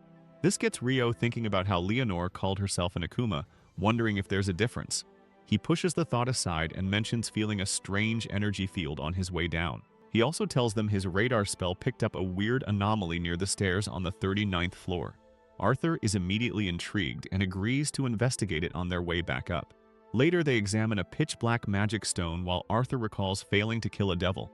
Natalie points out that the local temples don't have any records on these dark cores at all. Since devils pop up randomly out of nowhere, Arthur suspects they use space-time magic to teleport. Meanwhile, in a dark temple far away, a random party explores an ancient chamber. They find a swirling black orb resting on a stone pedestal. Their celebration is cut short when Leonore casually steps out of a dark portal right behind them. The blonde leader points his sword at her and confidently declares he's going to slay the demon lord. Leonore finds this hilarious, especially when the blonde guy introduces himself as Roman the hero. She bursts into genuine laughter, absolutely mocking his main character syndrome. Still, she decides to play along and eagerly invites him to show her his moves. A second later, Roman is on the floor with a massive stab wound in his back. Leonore looks completely disappointed, complaining that the fight was beyond anticlimactic. She tells the terrified party they should focus on healing their so-called hero instead of attacking her. She happily snatches the black orb off the pedestal, deciding the prize makes this boring trip worth it. Roman weakly tells the Demon Lord to stop, but she firmly clarifies she isn't the Demon Lord. She even bets that this pathetic party working together could probably beat the actual Demon Lord. She warmly remembers her recent fight with Rio, wishing she could find another human that strong. Roman is stunned, and Leonore just tells the bleeding hero to go grind some levels. She estimates Rio is about 10,000 times stronger than him before vanishing into the shadows. Back at the dungeon, Rio and his squad finally make their way up to the surface. They spot a massive rescue team waiting near the cave entrance. Rio shows Arthur a cracked black stone he found on the 39th floor. Arthur realizes it was leaking mana and carefully seals it inside a magical barrier bag. As they climb the final stairs, Abel thanks Rio again for saving their lives. Rio cashes in his favor right away, demanding to know the location of a legendary local curry shop. Abel is confused by his weird pronunciation, but happily promises to take him there and pay. Our boy instantly threatens to dice him into smaller pieces than the devil if he breaks that promise. Out in the camp, Guildmaster Hugh welcomes them back while Abel's party reunites in tears. Hugh pulls Rio aside to scold him for completely ignoring the guards and rushing the dungeon. Arthur quickly steps in, reminding the boss that Rio is the only reason they're breathing right now. Inside a private tent, Hugh is absolutely floored to hear that a demon prince ambushed the expedition. He's even more shocked when Arthur reveals that the new D-rank rookie is the one who killed it. Arthur explains that Rio wiped out the boss and its entire squad in mere seconds. He insists their country needs to stay on this wildly overpowered kid's good side. To protect Rio from annoying nobles, they agree to leave his name out of the official report. The next morning, Rio drags his roommates on a brutal cross-country run in full gear. While the others are dying of exhaustion, Rio isn't even breaking a sweat. Later in town, our boy feels restless because his boss fight ended way too quickly. He follows the scent of spices into a tavern and bumps into a friendly elf named Sarah. She hypes up the shop's curry and invites him to grab a seat at the bar. Rio confidently orders a plate of medium-hot curry to test his spice tolerance. Sarah immediately orders the exact same thing just to prove she can handle it too. They chat over lunch, and Sarah is surprised to hear a strong guy like him lives in the rookie dorms. The owner drops off their steaming plates of curry, cutting the small talk short. Rio takes one bite and instantly achieves culinary enlightenment. Outside, Sarah explains she hasn't been at the guild because she works on a long-term contract. She's actually the official swordsmanship instructor for the local Lord's Knights. Sensing Rio's pent-up energy, she invites him to the arena to help him blow off some steam. They grab wooden swords and square up. Sarah admits she could tell he was craving a fight just by looking at his posture. They clash blades, and Rio is genuinely impressed by her insane movement speed. Sarah is equally shocked that he actually managed to block her signature charge. Deciding to stop holding back, she cranks up her speed and unleashes a flurry of heavy strikes. She easily disarms him, forcing a surrender. She grabs his hands to praise his defense, while Rio realizes she was cheating with wind magic. When she asks how he got so tough, Rio casually mentions his mentor's brutal training. Sarah recognizes his cloak and is completely stunned to realize the legendary fairy king taught him. She explains that elves are part fairy, giving them a biological radar for his magical drip. Their lore drop is interrupted when a maid arrives to drag Sarah to her next teaching appointment. Before running off, Sarah tells the maid to escort Rio home safely because he's very important to her. The poor maid misinterprets that comment and frantically bows to her lady's secret boyfriend. On his way home, Rio is intercepted by Guildmaster Hugh rolling up in a fancy carriage. Hugh pulls him inside for a private chat about his little stunt at the dungeon. Despite saving everyone, Rio still technically broke the law by ignoring the guards. As a slap on the wrist, Hugh assigns him his very first surface-level job. Rio is tasked with escorting a group of merchants on a long round trip. His destination is a distant town, setting up our boy for his next big road trip. The story begins with our reincarnated water mage Rio reading until his roommate Nils interrupts to ask a huge favor. Nils explains that his hometown of Abali put out a D-rank hunting request he desperately wants to take on. He and their friends Shira and Al just hit E rank after the whole Great Tidal Boar incident, meaning they're still underqualified. Nils literally bows to beg Rio to form a temporary party, while Shira notes the weird mix of goblin and skeleton targets.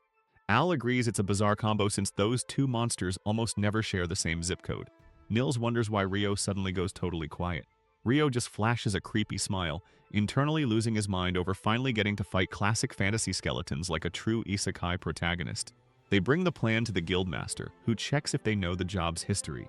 Nils already knows the request got forwarded to Loon because nobody else could handle it.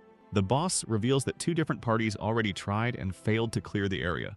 Rio and Al are pretty shocked that a D-rank team couldn't handle some basic low-level mobs.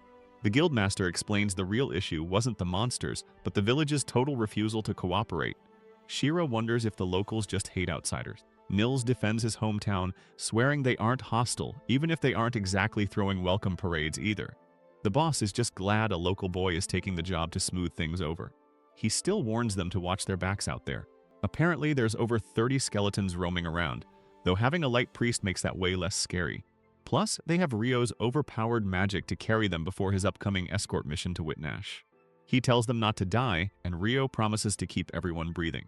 The squad finalizes their travel plans in a dim room. They hit the road and trek through the woods. Before long, they arrive at the rustic little village. Nils points out they made incredible time, turning a full day's walk into a quick stroll. Shira figures all that hellish stamina training they've been suffering through is finally paying off. The locals immediately spot Nils and give him a surprisingly warm welcome home. Rio jokes that it's a relief to see Nils wasn't chased out of town with pitchforks. He playfully accuses Nils of being the local menace who caused trouble. Rio insists that guys like Nils always get run out of their hometowns to become adventurers. Sweating bullets, Nils awkwardly admits he might have been a bit of a rascal back then. He quickly changes the subject to go find the village mayor. They track down Bulan, a massive bearded guy who drops everything when he recognizes Nils. The two share a massive bone-crushing bear hug. Bulan is shocked at how much Nils has grown up in just a single year. He completely validates Rio's theory by calling Nils a former little hellraiser. The girls try to hide their giggles while a flustered Nils introduces his party members. Bulan gives them a friendly wink and reveals he's actually the mayor of this place. Sitting down for a meal, Bulan admits having locals on the job is way better than strangers. Nils cuts to the chase and asks why the village chased off the last adventurer party. Bulan looks downcast and starts explaining how the whole mess began with the skeletons. They randomly started popping up in the eastern woods and never left. Then a horde of goblins decided to move into the southern forest right after. The village hired hunters, but that first party caused a massive problem by fighting in the wrong spot. They marched straight into the eastern woods and spilled blood all over the sacred ground. That desecration pissed the villagers off so much they nearly rioted when the second party arrived. Asking those new hunters to watch where they swing their swords was a lost cause. Bulan explains the locals have been ordered to avoid that specific area for generations. Nils totally gets the outrage, though he realizes his friends are completely lost. Rio guesses it's some weird local custom which Nils confirms involves strict village secrets. He refuses to spill the beans until he gets official permission from the village elder. Later that night, Al chats with Nils' younger brother Niloy about their family history. Niloy explains that Nils always hated farming and planned to leave as soon as he turned 18. Rio pieces together that Nils only stuck around to raise his little brother after their parents died. Al smiles, realizing the loudmouth swordsman is actually a massive softie deep down. Niloy is just thrilled his brother found a reliable party and knows the village will approve them.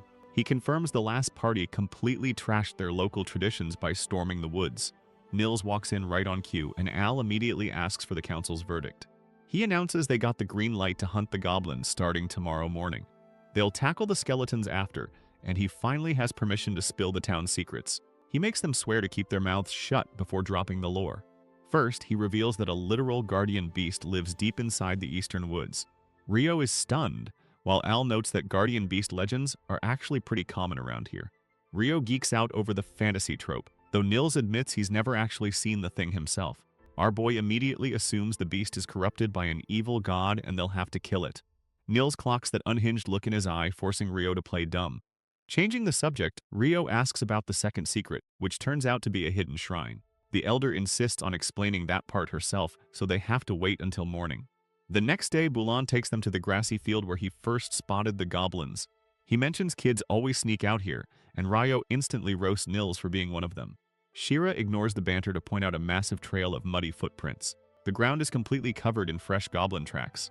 Nils figures there has to be a whole settlement hiding somewhere close by. Using his overpowered senses, Rio casually announces that over 10 goblins will arrive in exactly 5 minutes. Nils devises a genius plan to slaughter all but one so it can lead them to the den. Right on schedule, the ugly little foot soldiers march out of the trees. Rio just smiles and fires off an icebind spell. Solid ice instantly climbs up their legs, locking the entire squad firmly in place. Nils and Shira draw their swords and charge the frozen targets. They shatter the goblin popsicles into pieces, purposefully letting a single survivor run for its life. Nils points his blade and the hunt is on. They follow the terrified scout all the way back to a rocky cave entrance. Al spots their target running inside, so Rio decides to clean up the guards out front. The squad lines up as Rio gets ready to do his thing. He casts another quick icebind. The guards are instantly frozen to the dirt before they can even draw their weapons. Shira and Nils easily smash them into bloody snow cones. Suddenly, massive echoing footsteps rumble from the pitch-black cave. Nils tightens his grip, warning everyone to brace for a heavy hitter. A fully armored goblin general stomps into the light, looking ready to rip them in half. Nils completely panics at the boss monster, but Rio casually throws out another ice bind. Heavy chains of ice slam the massive beast face first into the dirt. Rio politely asks if Nils wants to do the honors, snapping him out of his terror. Nils brings his sword down hard, executing the frozen general in one swing. Shira does a cute little victory dance with the massive magic stone they just scored. Bulan trails behind them, utterly speechless at how easily they just cleared a D-rank threat. Back in town, an old woman with a wooden staff comes out to congratulate them. Bulan introduces her as Mistress Nasu, the village elder. Nasu immediately roasts Bulan for stating the obvious, proving she takes zero nonsense from anyone. She casually lumps Nils in as a fellow village idiot, much to his confusion. She tells them to follow her, and Al zeroes in on the wooden charm dangling from her staff. Rio is practically vibrating with excitement, convinced they're about to fight a cursed guardian beast. Nils begs him to stop trying to manifest a boss fight. As they walk, Nasu mentions that only the guardian beast actually uses her real name anymore. Al points out that her staff bears the crest of the Earth Mother Goddess. Nasu praises the learned light priest, while Rio has absolutely no idea who that deity is. Al explains that the Earth Mother Goddess was originally part of the ancient pantheon of seven. Nasu laments that modern people only worship the goddess of light, forgetting the other six entirely. But this stubborn little village has kept the old faith alive for generations. Rio asks if she can still use healing magic, which she proudly confirms. However, she reveals their ancient magic works completely differently than standard light temple sorcery. Unlike modern priests, followers of the Earth Mother Goddess don't use verbal incantations to cast. She casually drops that incantations were never actually required in the first place, blowing Al's mind. Nasu wonders who started the rumor that sorcery needed spoken words to function at all. They finally arrive at a massive rocky clearing deep inside the Forbidden Woods. Nasu raises her staff and respectfully announces their arrival to the Lord Guardian Beast. Rio practically drools, fully prepared for an epic showdown with a corrupted monster. But instead of a boss fight, a majestic, blue-furred Fenrir steps out and politely thanks them. Our boy sighs in crushing disappointment, realizing he won't get to punch a giant dog today. The beast scans the party before locking its glowing yellow eyes directly onto Rio. It introduces itself as Inkusen and specifically asks for the water magician's name. Rio introduces himself, leaving Nasu and Bulan utterly floored that the beast actually spoke its name. Inkusen admits it usually skips the introduction because humans suck at pronouncing it anyway, but it insists that hiding its name from someone like Rio would be incredibly rude. The giant wolf explains that as a relative of the Fae folk, Rio is extremely special to it. Just standing near the boy's magical aura feels like a warm, comforting blanket. Rio remembers Sarah mentioning the Fairy King liked him, wondering if he just naturally attracts mythical creatures. He accepts the compliment, deciding it's pretty nice to be a walking air freshener for monsters. Nkusen claims that basking in Rio's presence makes it feel like it could live another 1,000 years. It thanks Nasu for bringing such a wonderful guest, leaving the rest of the party amazed. Getting down to business, Inkusen reveals there are 30 skeletons guarding the shrine up ahead. It also drops the bomb that it's been personally keeping a powerful boss monster locked inside. Since the shrine's seal is failing, the beast promises to unleash the boss once the grunts are dead. Al steps up to the plate, chanting a massive turn undead spell to instantly purify the mob. The skeletons melt into holy light, clearing the path straight to the heavy shrine doors. Nils and Shira shove the ancient stone doors wide open. Waiting inside the dark room is a massive glowing blue skeleton with a serious attitude problem. Al identifies it as a high-level arch skeleton, so Rio summons 2 massive hammers made of ice. He hands the weapons to the swordsman to wear the boss down while he signals the guardian beast. Rio shoots a flare of blue magic high into the sky. Nkusen spots the signal and prepares to let the monster out to play. The second the arch skeleton steps outside, Rio casts Ice Bond to coat the entire battlefield in frost. The undead giant immediately slips and struggles to keep its balance on the slick terrain. Nils ruthlessly caves its ribs in with his ice hammer, triggering a massive magical explosion. The monster is ridiculously sturdy, but they slowly start chipping away its health bar. Rio smugly explains he created a sheet of specially bonded hydrogen ice to make it extra slippery. Taking full advantage of the clumsy boss, Nils winds up for the finishing blow. He crushes the skeleton's skull into powder. The purple light fades from its eyes as the monster completely disintegrates into dust. With the boss dead, Nasu finally steps inside the ancient shrine for the very first time. She walks into the dark cavern to investigate the village's second big secret. They find an old stone statue holding a cracked orb, prompting Nasu to recall an old legend. She reveals there used to be a shining jewel resting right there in the shrine. But one day the jewel turned cloudy and completely shattered on its own. Connecting the dots, Nasu remembers the guardian beast mentioning a strange flow of magical power. She deduces that this broken shrine was actually leaking that dark energy. That same energy leak is exactly what caused the sudden wave of goblin attacks. Nils realizes this magical malfunction is the real reason his parents were killed. Nasu admits the village never found the goblin hideout until these kids showed up and cleared it. She figures the cave was actively absorbing the shrine's leaked power to spawn more monsters. To fix the problem for good, Nasu decides to use her sorcery to permanently seal the cave shut. With the village finally safe, the locals give the party a cheerful send-off. On the road back, Nils points out they've almost hit their 300th day as registered adventurers. Al reminds everyone that means they'll be kicked out of the guild dorms soon. Nils takes the opportunity to ask if Rio and Shira want to officially rent a house together. Shira instantly agrees, but Rio asks for a little time to think about his living arrangements. Meanwhile, back in town, Guildmaster Hugh begs a huge favor from a reluctant adventurer. He desperately needs a proxy to attend the Whitnash Open Port Festival since his usual guy is busy. Hugh flashes a winning smile, trapping the poor guy into covering for him. Far away in the Empire, the legendary Inferno magician Oscar screams at his soldiers for slacking off. Princess Fiona steps up, giving the men a backhanded compliment on their slightly less pathetic drills.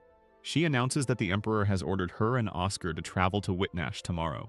She demands they stop sucking by the time she gets back and dismisses the squad. Walking away, Fiona teases Oscar for going easy on the recruits instead of shooting their legs.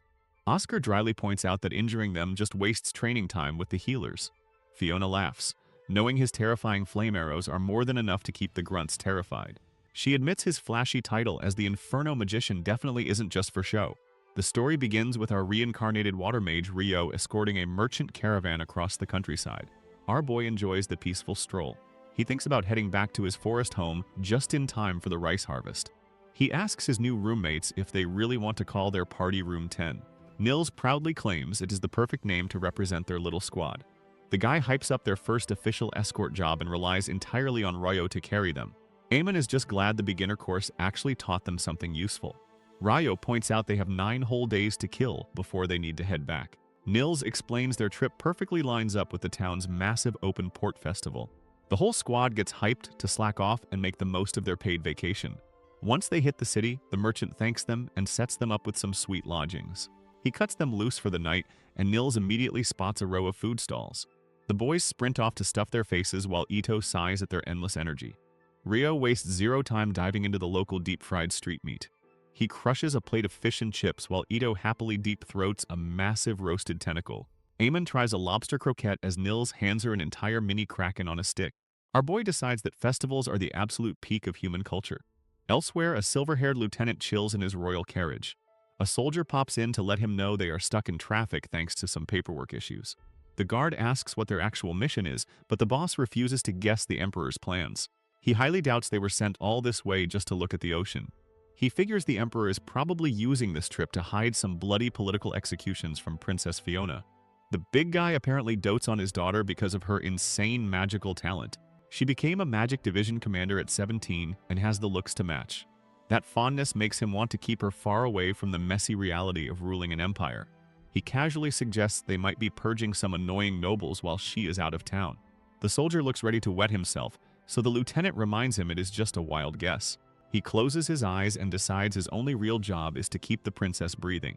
Up at a fancy mansion, Prince Conrad works the room at a high society garden party. Princess Fiona looks totally drained by the crowd, so her older brother steps in to save her. He offers to handle all the boring small talk so she can finally go to bed. Fiona face plants onto her bed while her maid begs her to act like a proper royal. Maurice starts unlacing her dress and agrees that the princess looks completely dead on her feet. Fiona admits she is built for the battlefield and totally useless at these stuffy social events. She wonders how her brother manages to juggle endless guests while still babysitting her. Her maid reminds her that she makes up for it by being an absolute monster with a sword. The next day, the squad spots a familiar red-haired face chilling in the VIP section.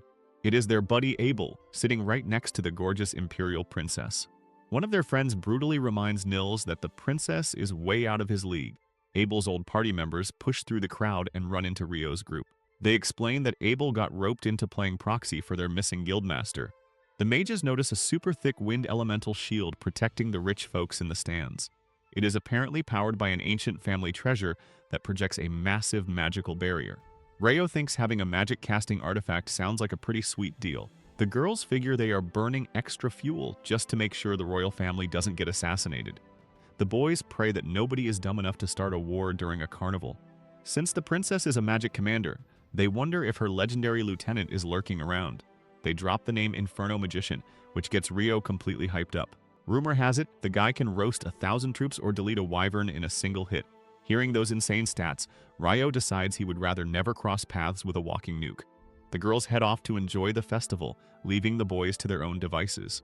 2 seconds later, Ryo literally bumps into the exact guy he just wanted to avoid. They both politely apologize and brush off the collision like normal people.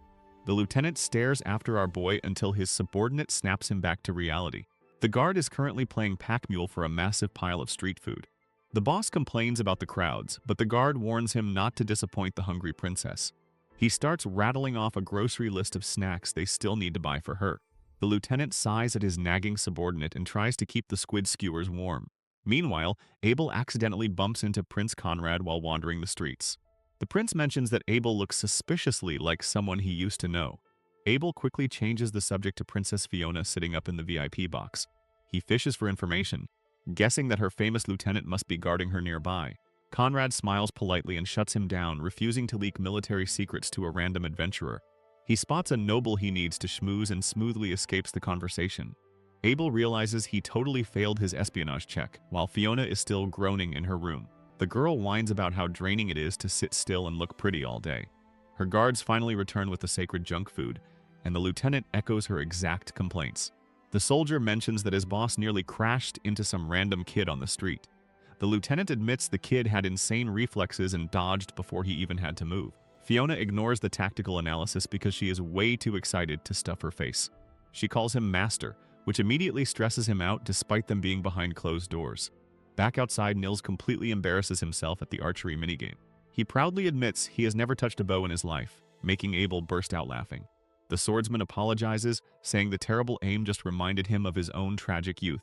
Ryo immediately peer pressures Abel into stepping up to show them how it is really done. The announcer hypes up the local adventurer, and Abel nervously accepts the weapon. He draws the string back and fires a perfect shot right into the center target. The crowd goes wild, and the squad praises him for being an absolute unit. His victory lap is cut short when Rhea shows up with a very angry aura. She smiles sweetly, but her party members whisper that she is furious he skipped their shopping date. The scary healer drags him away by the arm while the boys watch their hero fall. Back in Loon, the elf swordsman Sarah drops by the guild to visit her favorite magical prodigy. She happily tells the receptionist she found a juicy lead for Rio's library research. Nina drops the bomb that our boy is currently out of town on a long mission. Sarah's soul visibly leaves her body as she tries to play off her crushing disappointment. She asks how long he will be gone, and Nina guesses it will be at least another week. The heartbroken elf mutters to herself and wanders off to suffer in silence. Meanwhile, Ryo is busy watching his roommates compete in a violent boat race on the river. Two rival adventurers start screaming at each other from their boats before the race even begins. Ryo's friend points out that one of the guys managed to recruit a cute priest for his crew. Up on a balcony, Fiona explains that this specific race actually allows the rowers to violently attack each other. The lieutenant points out that magic would instantly end the match, but his guard tells him to chill out. Fiona ignores them to happily devour her second crepe of the weekend. She begs to have a crepe stand installed at their military training grounds. Her master ruthlessly rejects the idea, stating that sugar has no place in a warrior's diet. The princess pouts and decides she will just have to hire a personal dessert chef instead. Down on the water, the two rival rowers start violently beating each other with their oars. They get so distracted trying to murder each other that their boats drift completely off course. They inevitably drag each other straight into the river while the crowd watches the embarrassing display. The idiots end up winning a special entertainment trophy, even though they are still actively fighting. Later, Rio's group checks out a massive futuristic ship docked in the harbor. They marvel at the weird design, noticing it doesn't have any sails or oars to move it. A random guy explains that the vessel is actually powered by a mix of alchemy and expensive magic stones. Wind magic pushes it from above while water magic propels it from underneath. He casually mentions the absurdly expensive warship cost billions of florins to build. Elsewhere, their newest party member decides he wants to provide cover fire from the backline. The weapon shop owner grins and pulls out the perfect toy for the job. He hands over a literal medieval machine gun. It is a repeating crossbow that sacrifices range so he can aggressively spam bolts at his enemies. The whole squad hits the tavern to celebrate their new tactical upgrade. Meanwhile, some shady figures notice that the real guildmaster is gone and only his proxy remains. They decide the coast is clear and agree to execute their evil plan tonight. Back at the garden party, Abel chats with Prince Conrad about filling in for his boss. The prince formally introduces the adventurer to his little sister, Princess Fiona. Abel respectfully bows as the royals take their leave for the evening. He looks up at the massive wind barrier, feeling a bit naked without his sword strapped to his hip. Suddenly, the magical treasure powering the entire security system completely dies. The technician panics as the wind barrier begins to dissolve into thin air. Before he can sound the alarm, an unseen assassin knocks him out cold. Fiona immediately senses that something is horribly wrong. A second later, every light in the estate cuts out, plunging the royal party into pitch darkness. The story begins in a magical world where our reincarnated hero Rio enjoys an overpowered adventurer life, but today we're flashing back to a peaceful village. Here we meet a young red-haired boy named Oscar, who hangs out in a dark blacksmith shop watching his master heat up metal. The bearded master tosses the glowing hot metal onto the anvil and starts hammering away while Oscar watches, totally mesmerized. Oscar asks if he can give it a try, and the master actually hands over the massive hammer. The tiny kid grips the heavy tool and starts striking the metal with everything he's got. He finishes his turn completely out of breath, resting his hands on his knees while his master gives him a proud smile. Oscar hands the hammer back, completely blown away that his master can do this all day without breaking a sweat. The master just drops some classic tradesman wisdom about how making quality stuff takes serious persistence. Later, Oscar runs over to greet his dad, who just finished chopping wood, and tells the boy to go help his mom with dinner. Oscar heads inside and happily offers to start the hearth fire for his mom. He literally commands the wood to burn, and it instantly bursts into a warm flame thanks to his innate magic. Sometime later, Oscar is totally hyped to see 3 freshly forged swords sitting on the table just as his dad walks in. The master picks up the smallest blade and asks Dad for permission to give it to Oscar as his very own weapon. Since the kid is growing up fast and already practicing his swings, the master figures it's time he got a real edge.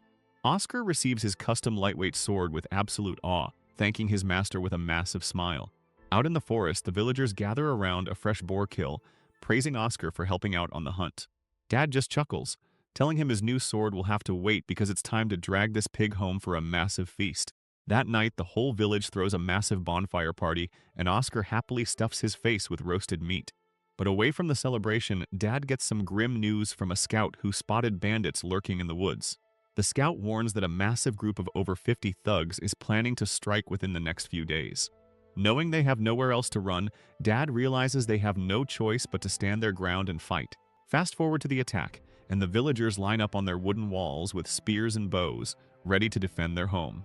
They unleash a volley of arrows to drop the first wave of bandits, trying to scale the defenses. As the enemy charges, Dad orders Oscar and the non-combatants to fall back and hide in a nearby house. He flashes his own master-crafted sword to reassure his son, promising that everything is going to be perfectly fine. But things immediately go south when the ruthless bandit leader easily deflects their arrows and breaches the main gate. Bandits swarm into the village, and the guard stationed outside Oscar's hideout realizes they are completely overrun. The front door gets violently kicked open, and the bandit leader steps inside with a sick grin as Mom shields her son. She bravely points her spear at the massive intruder, but the guy just laughs at her desperate attempt to fight back. He easily overpowers her and brutally slashes her across the chest, dropping her to the floor in a pool of blood. Oscar's eyes go wide with sheer terror as he lets out a heartbreaking scream. Fueled by pure rage, Oscar blasts the killer with a massive wave of fire magic. He charges in with his tiny sword, but the guy casually kicks the kid across the wooden floor. The bandit mocks the boy's fancy weapon, but Dad suddenly bursts through the door, screaming for his son. Seeing his wife bleeding out on the floor, Dad completely loses it and charges the leader in a blind fury. But before he can even land a strike, another bandit shoots him in the back with an arrow, dropping him instantly. Oscar watches in absolute shock as the leader casually steps over his dead father and steals his custom sword. Before they can finish the kid off, another bandit rides up and tells his boss, Boscona, that they need to bail. He warns that the overwhelming scent of blood is already drawing in some very unwanted guests. Right on cue, a massive pack of monstrous wolves swarms into the village and starts tearing the fleeing bandits to absolute shreds. The blacksmith master rushes into the house, completely horrified to find Oscar standing over the bodies of his parents. He drops to his knees and begs the crying boy to run from the approaching wolves. But Oscar is too paralyzed by grief. The poor kid just weeps, saying he wants to die so he can stay with his mom and dad. The master yells at him to snap out of it, demanding that he survive because that's exactly what his parents would want. As the wolves start creeping up to the door, the master grabs his sword and steps outside to buy some time. He orders Oscar to make a run for the river, since the wild beasts hate the water. Oscar finally forces himself to run, looking back one last time as his master bravely fights off the ravenous pack. The traumatized boy sprints blindly through the dark forest with tears streaming down his face. Just as a wolf leaps at him, Oscar tumbles over the edge and plunges straight into the rushing river, getting swept away to safety. Sometime later, Oscar wakes up in a fancy bed, completely startled to find an elderly man and a butler watching over him. The old man introduces himself as Luke Rothko, explaining that one of his villagers found the boy washed up on the riverbank. He kindly tells the boy to just call him Elder, and Oscar quietly introduces himself while fighting back tears. Elder notices Oscar's bright red hair and mentions that the blazing crimson locks are actually a legendary trait. He explains the old stories say that being born with red hair means you carry the literal blessing of the fire god. With nowhere else to go, Oscar asks if he can stay, and Elder warmly agrees to take him in. He warns that living in the manor means Oscar will have to hit the books and receive a proper education. Oscar eagerly agrees to study, but he also firmly asks Elder to teach him how to fight with a sword. He just wants to get strong enough so he never has to feel this helpless again. Unfortunately, tragedy strikes again when Oscar finds his new home completely engulfed in roaring flames. He rushes inside only to watch a familiar bandit drop Elder's lifeless body right onto the stairs. Furious, Oscar draws his blade and charges the guy, managing to land a solid slash across his face. The bandit just gets annoyed by the scratch, grabbing the kid by the collar and chucking him to the ground. The thug steps on Oscar's back, mocking his fancy sword skills while the boy struggles helplessly on the floor. Another bandit suddenly yells that the local knights are closing in, forcing the leader Boscona to sheath his weapon and bail. Oscar is left lying in the burning ruins next to Elder's body, utterly devastated that he wasn't strong enough to save anyone. Back in the present, that same bandit from years ago is seen limping through the forest, coughing up blood. He drags his sword through the dirt, muttering Boscona's name as he slowly fades into the dark shadows. Meanwhile, in the port town of Whitnash, a fancy garden party is going down at a grand estate. Inside the soundproofed manor, the red-haired adventurer Abel is having a private meeting with Christopher Blatt from the Magic College. They confirm that Guildmaster Hugh has already smoothed over the business details regarding Loon's adventurer training program. Christopher proposes that some of their prospective instructors actually participate in Loon's introductory course to see how it's done. He believes the survival training is so valuable that every single guild branch should adopt it to keep rookies from dying. Out in the festive town square, a grown-up Oscar, now a silver-haired lieutenant, stands guard while his men grab some food. His men just joke that he's being way too overprotective, especially since the party is covered by a massive windshield. But Oscar's paranoia pays off when a barrage of glowing fireballs suddenly rains down from the night sky. The explosive magic bypasses the defenses, instantly turning the peaceful streets into a raging inferno. Princess Fiona finds herself trapped in the burning rubble, immediately panicking and calling out for her brother Conrad. She spots him slumped against a stone wall, clutching his chest after taking a nasty hit. Fiona drops to her knees and starts pumping bright green healing magic straight into his wounds. Conrad weakly stops her, telling his sister to save her precious mana because they are definitely going to need it to survive this. She helps him to his feet, and they start limping toward a nearby gazebo for cover while the explosions continue. Down in the streets, a squad of hooded assassins emerges from the smoke and starts ruthlessly slaughtering the fleeing townspeople. Hiding behind a wall, Conrad realizes the attackers have already locked down the entire estate, trapping them inside. He asks Fiona to contact her knights, even though sending up a flare will totally give away their hiding spot. Taking the risk, Fiona shoots a bright red orb into the sky, which splits into 5 glowing lights to signal an emergency. Her knights instantly spot the distress beacon and draw their weapons, rushing straight toward the danger. Fiona is completely confident that her master, Oscar, will see the signal and come to their rescue. Knowing they're the primary targets, Conrad coldly orders his sister to kill every last one of them and take absolutely no prisoners. Oscar is already tearing through the hallways, using his magic to casually drop the hooded attackers as he races toward the inner garden. Meanwhile, Conrad summons massive stone javelins from the ground to impale the charging assassins. Fiona follows up by blasting the survivors with red magic projectiles, desperately trying to keep them at bay. Conrad completely panics when he recognizes the enemy's terrifying incantation, realizing they're about to drop a massive nuke on their heads. Fiona immediately throws up her hands and screams out her strongest defensive barrier. A glowing yellow shield expands around them, just as a devastating barrage of green energy obliterates the courtyard. Conrad listens to the enemy chanting again, realizing they're combining fire and earth magic for an explosive combo. Fiona spots the danger just in time and violently shoves her brother out of the way as a massive pillar of lava erupts from the floor. The arriving knights watch in absolute horror as the explosive force launches the princess high into the night sky. Oscar freezes in shock, getting a nasty flashback to his childhood as he watches another person he cares about to die. Free-falling through the air, Fiona whispers a final plea for Oscar to protect her brother, fully accepting her fiery doom. Down on the beach, Nils, Shira, and Amon are enjoying the festival snacks while waiting for Rio to finally show up. They notice a massive pillar of red light, and Nils realizes a literal person is falling out of the sky right toward them. He drops his food and sprints across the sand, managing to catch the unconscious princess in his arms just in the nick of time.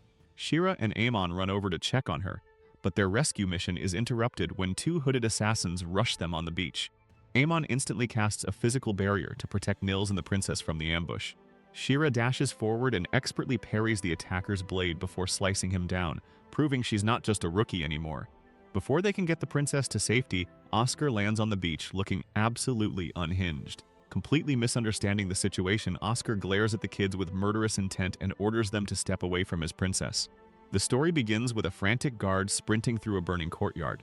He stops dead when he spots two soldiers carrying a badly beaten Prince Conrad away from the flames. Meanwhile, our boy Rio, a reincarnated water mage who's just trying to live a quiet life, is staring at the sky. He wonders if the sudden flashes are magic, right before two cloaked thugs slam into him. The collision sends his hard-earned festival food straight into the dirt. Down on the beach, the mystery attackers are already eating sand while a tense standoff brews nearby. A silver-haired man named Oscar glares down from a cliff at a group holding an injured red-haired woman. Oscar drops down to confront them, forcing Edo to throw up a desperate sanctuary shield. The shield barely blocks his strike. It shatters instantly, dropping Edo. She struggles to breathe through the magical backlash while Oscar coldly demands they back away. He fires a barrage of red energy beams that obliterate her remaining defenses.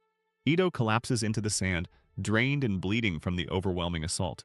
Oscar calmly repeats his order for them to hand over the woman. When they refuse, he starts charging volatile red energy spheres.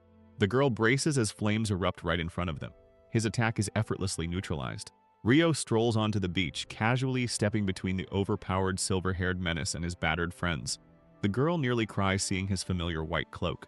Our boy's eyes widen as he takes in the brutal scene. His easygoing expression hardens into a deadpan glare. He asks what happened to his friends, but Oscar just tells him to shut up. Oscar fires a warning blast into a sudden smokescreen. Realizing Rio is actually with them, Oscar decides to just murder him first. He unleashes a massive barrage of blazing fireballs straight at our hero. Rio conjures a level 10 ice wall. The impact triggers a massive steam explosion. The girl drags Edo to safety. Oscar watches the smoke clear, fully expecting his target to be a pile of ash. Instead, the smoke parts to reveal Rio standing unharmed behind his untouched ice wall. Rio calmly asks if that's all he's got before declaring that it's his turn to play. Oscar glares in irritation as a swarm of jagged ice shards materializes around him. He backflips, immediately summoning a massive fire vortex. Rio narrows his eyes in focus while Oscar surrounds himself with defensive ice shards. The fiery tornado illuminates the dark night. Oscar watches his flames burn, missing the giant blue orb of water magic dropping from the sky. Rio descends from the air like a boss, drawing his glowing sword. He hits the sand and throws up another ice wall. The two mages finally clash in a brilliant shower of sparks. Oscar swings his fire-coated sword, trying to break through the frozen terrain. Rio stands his ground against the silver-haired man, who's now flanked by floating fireballs. Our boy stays perfectly calm, summoning floating water orbs to match the edgy aesthetic. Before they can kill each other, Abel sprints onto the beach screaming for them to stop. Rio tells him to butt out, threatening to freeze him solid. Abel ignores him and asks the silver-haired man if he's the infamous Oscar. Oscar confirms he's a lieutenant in the Empire's magic division, prompting Abel to introduce himself. Abel explains he's acting for the Guildmaster and that these adventurers aren't the enemy. Oscar shoots a skeptical look at Rio's group as Abel vouches for their innocence. He insists they aren't the type of people who'd raid a lord's manor. Abel says he gets why Oscar is being protective, but begs him to listen. Rio decides the talking phase is over and flatly announces he's going to murder Oscar now. Abel looks horrified, but Rio asks if he seriously expected him to play nice after what happened to Edo. Rio adds he's totally fine with freezing the princess too, prompting a furious Oscar to cast his ultimate spell. The entire sky erupts into explosive magic. A devastating shower of fiery meteors rains down. Rio calmly mutters a water jet spell. Massive geysers shoot up, clashing with the falling meteors. The collision creates a torrential downpour, soaking both mages as they stare each other down. Rio roasts Oscar by calling the attack impressive for a human, then asks Abel if he can kill him yet. Abel screams no, frantically explaining that killing an Imperial officer will literally start a war. He turns to Oscar, revealing he was sent by Prince Conrad to ensure Princess Fiona's safety. Oscar is stunned, and Abel reminds him his priority is protecting her, not fighting random teens. He asks the Imperial mage if this petty skirmish actually serves any purpose. Abel then looks at Rio and begs him to put his glowing sword away. He asks if Rio would stand down if their healer Rihya had been the one hurt. Abel declares she wouldn't want a war, but Rio clearly thinks talk is cheap. A massive wall of blue ice suddenly encases Abel. Sharp ice shards point directly at Oscar's throat, convincing the lieutenant to finally sheath his sword. Rio confusedly asks why Abel didn't even try to dodge. Abel stares him down, stating he refuses to let Rio start a war and will risk his life to stop it. Realizing his friend is entirely serious, Rio sighs, shatters the ice, and puts his weapon away. Abel smiles with pure relief as Rio tells him to grab the princess and get out of here. Rio turns his back while Abel calls Nils over to help. Oscar walks right past our boy, shooting him one last intense glare. Rio is left standing alone on the beach, looking out at the dark ocean. He remembers when he first washed up on a sunny shore in this world. The memory makes his deadpan expression soften into a genuinely gentle smile. Oscar, Abel, and Nils carry the injured girls away from the ruined beach. Sometime later, Ito and the gang are hanging out on a stone wall, chatting about their recovery. Ito happily calls the princess a literal goddess for healing her, and Rio is just glad they're okay. He notes that all's well that ends well, right as a completely exhausted Abel drags himself over. Abel sighs heavily, pointing out he had to clean up a massive political mess because of Rio. Ito nervously asks if they need to worry about retaliation, but Abel assures her they're clear. He explains he met with the royals and Oscar actually swallowed his pride and apologized. The whole disaster is being written off as a misunderstanding, which keeps Nils from losing his license. Rio is honestly shocked the edgy fire mage actually took responsibility for his actions. Abel tells him to drop it since he nearly started a war, but admits he's glad they survived. He predicts a nightmare of diplomatic complications thanks to the garden party casualties. Rio casually blames Abel for not stopping the attack, which immediately puts the swordsman on the defensive. Abel protests that he was doing guild business in another building and missed the whole thing. Rio shrugs and jokes there's never an Abel around when you actually need one. Remembering why he came, Abel mentions Princess Fiona wants to personally thank the trio. Since they saved her from becoming beach paste, she's offering them a hefty monetary reward. Abel quickly adds there's nothing for Rio, who tries to play it cool despite his obvious disappointment. Rio sweat drops and claims he only had to deal with some weird fire mage anyway. Abel just smiles, amused by the sheer audacity of calling the legendary Inferno magician a weird mage. With the festival over, Nils stretches his arms and declares their first escort job officially done. Rio smiles and reminds him the job isn't over until they actually make it back to Loon. Back in the city, Sarah the elf is wandering the massive library looking incredibly depressed.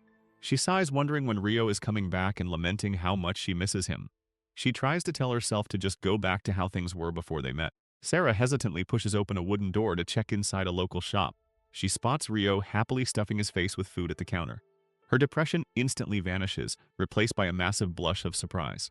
Rio turns around and gives her a friendly wave. Sarah lights up and immediately runs over to him. The two of them spend the afternoon happily chatting and laughing together by the window. Later, they walk through the library's forbidden archive, which Sarah got him special access to. They sit down to read a fascinating book on alchemy. Rio is totally hooked on the magical diagrams, and Sarah loves seeing him so excited. He apologizes for making her wait, but she insists it wasn't a big deal at all. Sarah winks and mentions a spell called Transcribe that makes copying notes way easier. Rio looks surprised, prompting her to explain exactly how the copying magic works. He asks if it literally just copies anything on paper, and she confirms it does. Sarah laughs heartily at his reaction, leaving our boy blushing in embarrassment. She finds it hilarious that he's absurdly overpowered but clueless about basic magic. They finish up their work, smiling as the magical transcription perfectly copies the page. Rio looks thoughtful and asks Sarah a question that's been bothering him. He points out that since she's here all the time, the entry fees must cost a fortune. Sarah gets flustered and explains the Lord actually waives her fee, making Rio incredibly jealous. She blushes heavily and defends herself, claiming she totally paid it at first. Her expression brightens as she brags that the Lord is also how she got him into the special archive. She then offers to take him to a local transcriber so he can see the spell in action. Rio eagerly agrees, admitting his own magical knowledge is a bit too specialized. Sarah smiles warmly, noting she isn't great with human magic since she left their society long ago. This prompts Rio to stare at her and internally wonder exactly how old she actually is. Sarah immediately squints at him and accuses him of thinking something rude, which he nervously denies. She closes her eyes and proudly declares she's about 200 years old, shocking him. Rio smoothly replies it's surprising she's still so pretty, causing her to short-circuit. Her face turns bright red as she mutters about how embarrassing it is to hear that directly. They walk to a green-doored building. Sarah points out the transcriber's shop. Abel steps out with a stack of books and greets them, prompting Rio to tease him for actually working.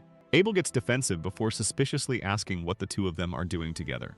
Rio smiles and calls Sarah his teacher, and she happily chimes in that he's her student. Realizing he's a third wheel, Abel quickly excuses himself to deliver his books.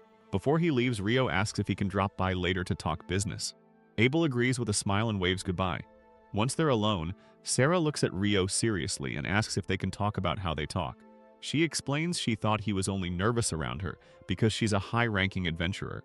But seeing him act so casual with Abel makes her realize he's just treating her differently. She puffs out her cheeks and shouts that he needs to be friendlier with her too. Rio nervously agrees, and she excitedly forces him to declare that they're officially friends. Later that day, Abel meets Rio in a tavern where our boy immediately demands he pay his debts. He reminds the swordsman about his promise to buy him dinner for a whole week. Abel sweats nervously and tries to play dumb, earning a heavy sigh of disappointment. Rio offers him a way out, suggesting he can just help him with a project instead. He explains that his 3 roommates are moving into their own place soon. Because of this, Rio has decided it's the perfect time to try living on his own. He wants a place where he can conduct dangerous magical and alchemical experiments in peace. He asks Abel to help him find a house with a massive yard for his explosive hobbies. Thanks to selling his wyvern's stones, he actually has a pretty massive budget to work with. Rio excitedly hopes this setup will lead him to a haunted house or an abandoned noble estate. Abel looks at him like he's crazy and wonders where he gets these ridiculous ideas. They visit a real estate agent, who immediately crushes Rio's dreams by refusing to sell noble land to commoners. Abel steps in and asks if they have any normal properties with a huge yard. The agent looks thoughtful and admits their current inventory is pretty limited. However, he finds one listing that perfectly matches the insane requirements. The only catch is that the property is located all the way outside of town. They take a carriage out to the countryside and arrive at a massive stone house. Rio and Abel stare in awe at the sheer size of the rural property. The agent explains it's an old farmhouse, but the previous owners were incredibly wealthy. He shows them the spacious interior, noting a cleaning company has kept it in pristine condition. Rio hears the 50 million florin price tag and instantly agrees to buy it, shocking the agent. Our boy just smiles, perfectly happy with his massive new base of operations. Meanwhile, the angel who reincarnated Rio reflects on his explosive battle with Oscar. He notes that while this was just a skirmish, their future conflicts will be incredibly significant. He admits Rio's path in this new world is turning out to be rather complicated. Most people don't end up nearly starting international wars just because they got reincarnated. He realizes the peaceful, slow life Rio wanted is now out of reach. The angel just hopes our boy can actually survive the crazy experiences ahead of him. Rio just smiles, incredibly excited.